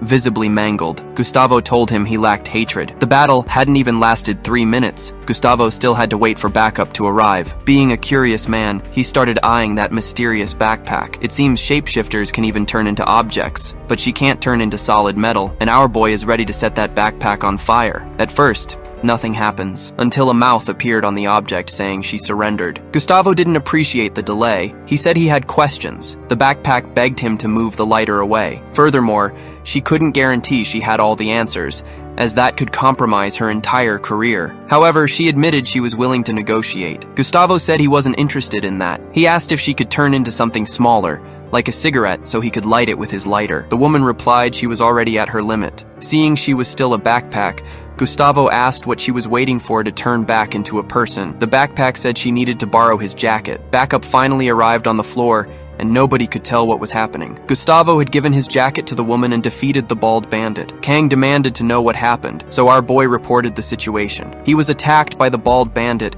and had to give him a severe beating. The backpack the bald guy was wearing was actually the shape-shifting woman. Shortly after, the silent princess arrived as well, but our protagonist told her the show was already over. The bald bandit was immediately arrested. Just to provoke the silent princess, our protagonist whispered in her ear that he was the one responsible for catching the target. The woman from the other agency, the police chief, asked if Gustavo took down the bald guy alone. Our boy said he just got lucky. He hadn't lost his composure just because he found the target, unlike certain people. Those transformers liked our boy's attitude, until someone asked if he had any idea who he'd just knocked out. Facing our protagonist's ignorance, even the shapeshifter woman was surprised. That bandit is wanted in several places and goes by the nickname Rhinoceros. He has a huge bounty on his head. Gustavo soon learned that Citizen is connected to very dangerous organizations. What he did there was sensational. People assumed the battle was incredibly violent, and since our boy is immortal, they figured he'd already regenerated. Only Gustavo knew it only took a single blow. Kang was very pleased with the outcome of the action and congratulated our boy. Now it's time to crunch some numbers. Everything that happened wasn't in the contract. One of their team members stopped the fight without using any gear, which made that woman a little upset. Still, she agreed, but she had a question to ask as well. She wanted to know the level of that promising rookie. Gustavo introduced himself to her, saying he was just a new recruit. Back at the office, Lee said our boy doesn't need to reveal his name in every operation unless he wants to get famous. Gustavo admitted that's a hard habit to break. Returning to the investigation, they discovered that the bald bandit is a member of a very dangerous organization. The ones behind everything were this organization called Prometheus. The girl was carrying confidential information for their organization, extremely sensitive data. Before leaving the team chief's presence, Lee asked if our protagonist was happy about capturing a terrorist. Our boy said yes. Returning to his own desk, he was ordered to write a report, and this time, to do it right. This organization is made up of mad scientists who want to make all humans special, just like the god who shared fire with mankind. Thinking about it, Gustavo realized the world is full of crazy people. If crazy could fly, you'd never see the sky. Just then, a man with glasses approached the protagonist and asked him to come along. Gustavo was taken to another room where a man was already waiting for him. It was Mufasa who wanted to see him, and he asked our boy to sit down. Since he introduced himself very formally, Mufasa asked if the boy did that for the police and the Transformers. The boy said he had made a mistake. It was all right with Mufasa. People make mistakes every now and then, but he knew what happened with the terrorist and asked if our boy desired anything. Gustavo said he'd like a promotion, and Mufasa admired the ambition. However, what he had done wasn't big enough to secure something like that. It was only impressive because a rookie had done it. Knowing this, Gustavo asked why he was called into the room. Mufasa said he wanted to praise him personally, and again asked if the boy wanted anything. Our protagonist fell silent for a moment, then said money is always welcome. He gave part of the reward to his mother, who was quite happy about it. After that airport operation, Gustavo was sent on several field missions. Now he understands why the team chief is crazy. In just 3 months, Gustavo captured 5 supernatural bandits. Besides helping close 10 portals that appeared in the city, he also learned that the team leader hates doing those kinds of missions. He also hates the boy's reports. But that's the protagonist's fault. He describes unnecessary things, like how many times the team leader picks his nose. During this time, he also kept training hard. He doesn't get knocked out by a few hits from the team leader anymore. Actually, Lee doesn't spend more than 10 minutes on this kind of training with the boy. Gustavo always has a lesson to learn during that short time, but he still hasn't been able to spot a weakness in the team leader. 3 months after that operation, Kim is full of hate. She said she's going to kill them all. She's sitting at a restaurant table in the company of her colleagues. She had been talking to herself. Whenever she drinks a little, she falls asleep and starts rambling. Enjoying the relaxed moment, Panda asked his boss if he thought he could get a girlfriend. Lee said he isn't a psychic. Then, looking at our protagonist, the crazy leader told him not to get too drunk. He wouldn't want to see the youngster making a mess. That restaurant is inside the company, specifically for immortals. It's a quiet but cozy environment. Everyone is taking the opportunity to drink plenty, and Gustavo started getting very curious. Lee told the kid not to look at him like that,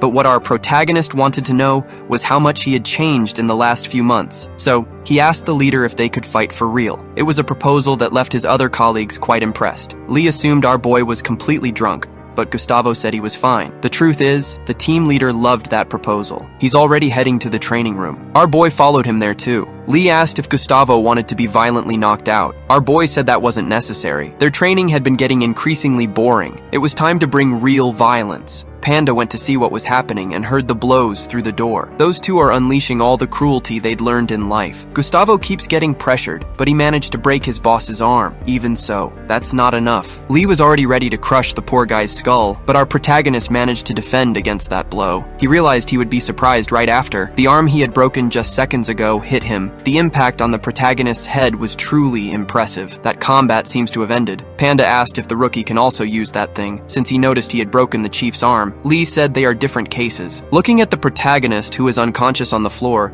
Lee realized he is very different. Someone is watching the files of that year's new recruits, and he noticed the protagonist right away, the person creating various rumors. So he asked his secretary for a detailed file on our boy. His evaluation is very satisfactory. The guy realized that Gustavo knows how to get things done, but his ability as an immortal isn't that good. It's almost as if he has no talent. It's impressive that he is on the external security team while possessing small abilities in that area. The secretary said that in the last field operation, our boy received maximum marks, but observing other attributes, that man realized the boy is mediocre in some areas. There was something special about him too. It's in our boy's file that he practically doesn't get drunk. So he came to the conclusion that he's just a weirdo who knows how to fight very well, but who can't control himself, and who doesn't have the sense of an immortal. It will be necessary to remove him from that scenario. Looking at his own file, Gustavo asked how immortal abilities are evaluated. Panda said it's by observation, and he was also part of that disciplinary hearing. His score is low in that area because he did something punishable. Even so, Gustavo disagrees with that. He should receive a better grade. His attitude at work was also poorly evaluated, perhaps because he fights too much against the team leader. For 2 months he has been yelling in that place, and it disturbs the other workers at the company. Gustavo also doesn't understand why it says there that he's capable of drinking a lot. The one responsible for that evaluation, the crazy chief, praised our boy because of that power. Regarding the red mark next to his name, it's because someone is watching the boy. Gustavo was relieved. He thought it might be a risk of being fired. Panda confirmed that it is exactly that. If the boy doesn't show good results in the next evaluation, he will be the first to be fired. That ended up leaving our protagonist very scared. A loudspeaker made an announcement for the new recruits to gather at the training field. That is part of their evaluation. Our protagonist's friends are there too, and they already know that our boy was the first to draw negative attention. Gustavo didn't know the file could be seen by everyone, and he was disappointed about that. His friends told him not to lose hope. If he opened a popcorn stand in front of that building, they would be loyal customers. The time has come to begin the exam, so the new recruits must position themselves now. While our boy walks away, he asked if his friends had ever watched the movie The Sixth Sense, because there is a big plot twist that leaves everyone surprised. In a room full of cameras, everything in this building is being watched. Mufasa went there too. He said he is very curious about what is happening and would like to see it because it's going to be very fun. A battle between the best recruits of that company. Our protagonist is going to be one of the first to fight, and his opponent is going to be the Silent Princess. Definitely the two of them don't like each other very much. The combat started very intensely. Our protagonist remembered something that happened before. He was being tested by someone. He needed to find out which cards were different by paying attention to small details. To finish that task, it took him a little over 3 seconds, which is an impressive time. Our boy now wants to beat up the Silent Princess. When they saw the video of him exercising in the gravity machine, they almost couldn't believe it. 12 times normal gravity is basically triple what a conventional recruit is capable of resisting. The poor Silent Princess is being beaten. She can't react to any of our protagonist's blows. She is being brutalized in this task. The protagonist's lung capacity is also very good, and his physical strength is exceptional, just like the reflexes he possesses. That is reaction time. His flexibility is also something completely impressive. His score in this part is much higher than the average for immortals, and the Silent Princess is finding that out in the worst possible way. Our boy had to apologize to her, since he had been hiding his true power until now. After meeting that crazy leader, Gustavo realized that isn't necessary, so he won't hide his true potential anymore. He decided he's going to do the best in all areas of that place, completely smashing the Silent Princess's face. Only one evaluation remained for our protagonist. He is non-standard, an NS. After that, Lee had to scold the protagonist. He broke the Silent Princess's teeth, and the blonde girl's too. Gustavo remembered he also did that to his friends, knocking out the red-haired boy. Lee asked if the boy happened to be a dentist. Gustavo said he's just a level 3 employee at that place. But since the answer was petulant, Lee almost tore out the boy's teeth. Heading home that day, a car approached our protagonist. It's that weird guy who was looking at his file. For God's sake, another Korean name, I can't take it anymore. Let's call this guy Top Knot Face. He offered him a ride. Now, the issue inside the car. Top Knot Face said he has a project underway and has a position available. That's why he'd like the protagonist to accept that proposal. Gustavo doesn't even know what to say to him now. Top Knot Face told the boy to keep working. He only needs to start when the project starts too. Showing interest in the boy, he asked if he likes to eat meat. It was a question that made no sense, but our boy ended up being let go. Top Knot Face called someone and told his superior that he had made contact with the protagonist. He realized he is very intelligent and must know what that means. Arriving home, the protagonist's mother asked why he had received that meat. Gustavo said it's because he works very hard. After the probationary period, our boy became a level 3 employee and got access to more documents and a salary increase. His mother is still waiting to receive a grandchild, and our boy moved to be closer to work. But a crucial detail about his life is that his team barely has any work to do. Lee said he's heading out for a meeting. He remembered asking Kim why their crazy leader doesn't have performance reviews. She said it's because they don't do anything. Gustavo argued they'd done many operations recently. The girl replied that they just provide support. That's why they aren't evaluated. Through her, he found out the higher-ups don't like their leader. That's why they get so little work. The panda is the one who ends up working hard, doing lots of favors for other teams. Gustavo offered to help him, but Panda is already used to this pace. Our boy doesn't like sitting around doing nothing. Panda said they do work hard, sometimes. The team leader always brings in something big every now and then. In their group chat, they decided they'd all share a meal together. Panda led the way. They asked if it was his house. Panda said no, it's the external conference room. Its code name is Panda's house. The projector was turned on to show the briefing material. Lee asked for everyone's attention. They just discovered a new material in the white portal. An ambient stone. It's capable of storing aura, the same energy psychics use. It serves as an instrument to change that energy. The analysis team realized it could be a future power source. Not all stones can store the same amount of energy. Of the ones evaluated so far, the best are rated AA. A Category D stone can power a plane traveling from Korea to the United States. A Category AA stone is strong enough to take down an S-rank transformer. And apparently, a stone of that category has been discovered. At least 50 of them have already been found. The psychic organization secured them, but the information leaked. Possessing these stones is crucial, and they asked the government for help. It will be up to Hawaii Communications to protect their transfer. They will receive some stones as payment. That's why they are gathered there. Lee is going to present the main information to them, along with details about the entire operation. The team ended up being surprised by this information. Lee wanted to know if our protagonist could participate in this mission. He asked for Panda's opinion, who needed to think about it. But he's confident too, believing in the kid's capabilities. So everything is decided, until our boy decided to ask a question. He asked why they were gathered in that room. The crazy boss said they are working. Those words brought a lot of excitement to our guy. The next ambient stone will be theirs. 2 days later, they were already in the field, in a restricted area full of security. A man ended up penetrating those defenses, leaving the conventional soldiers very worried. Right behind the crazy boss is our protagonist. He is saying this is an important mission for the immortal forces. The target keeps fleeing, desperate, but our protagonist and his partner keep executing the mission until they lost sight of the target. Conventional soldiers realized what was happening and told them not to do it, but our protagonist is willing to enter that portal to fulfill the objective of his mission.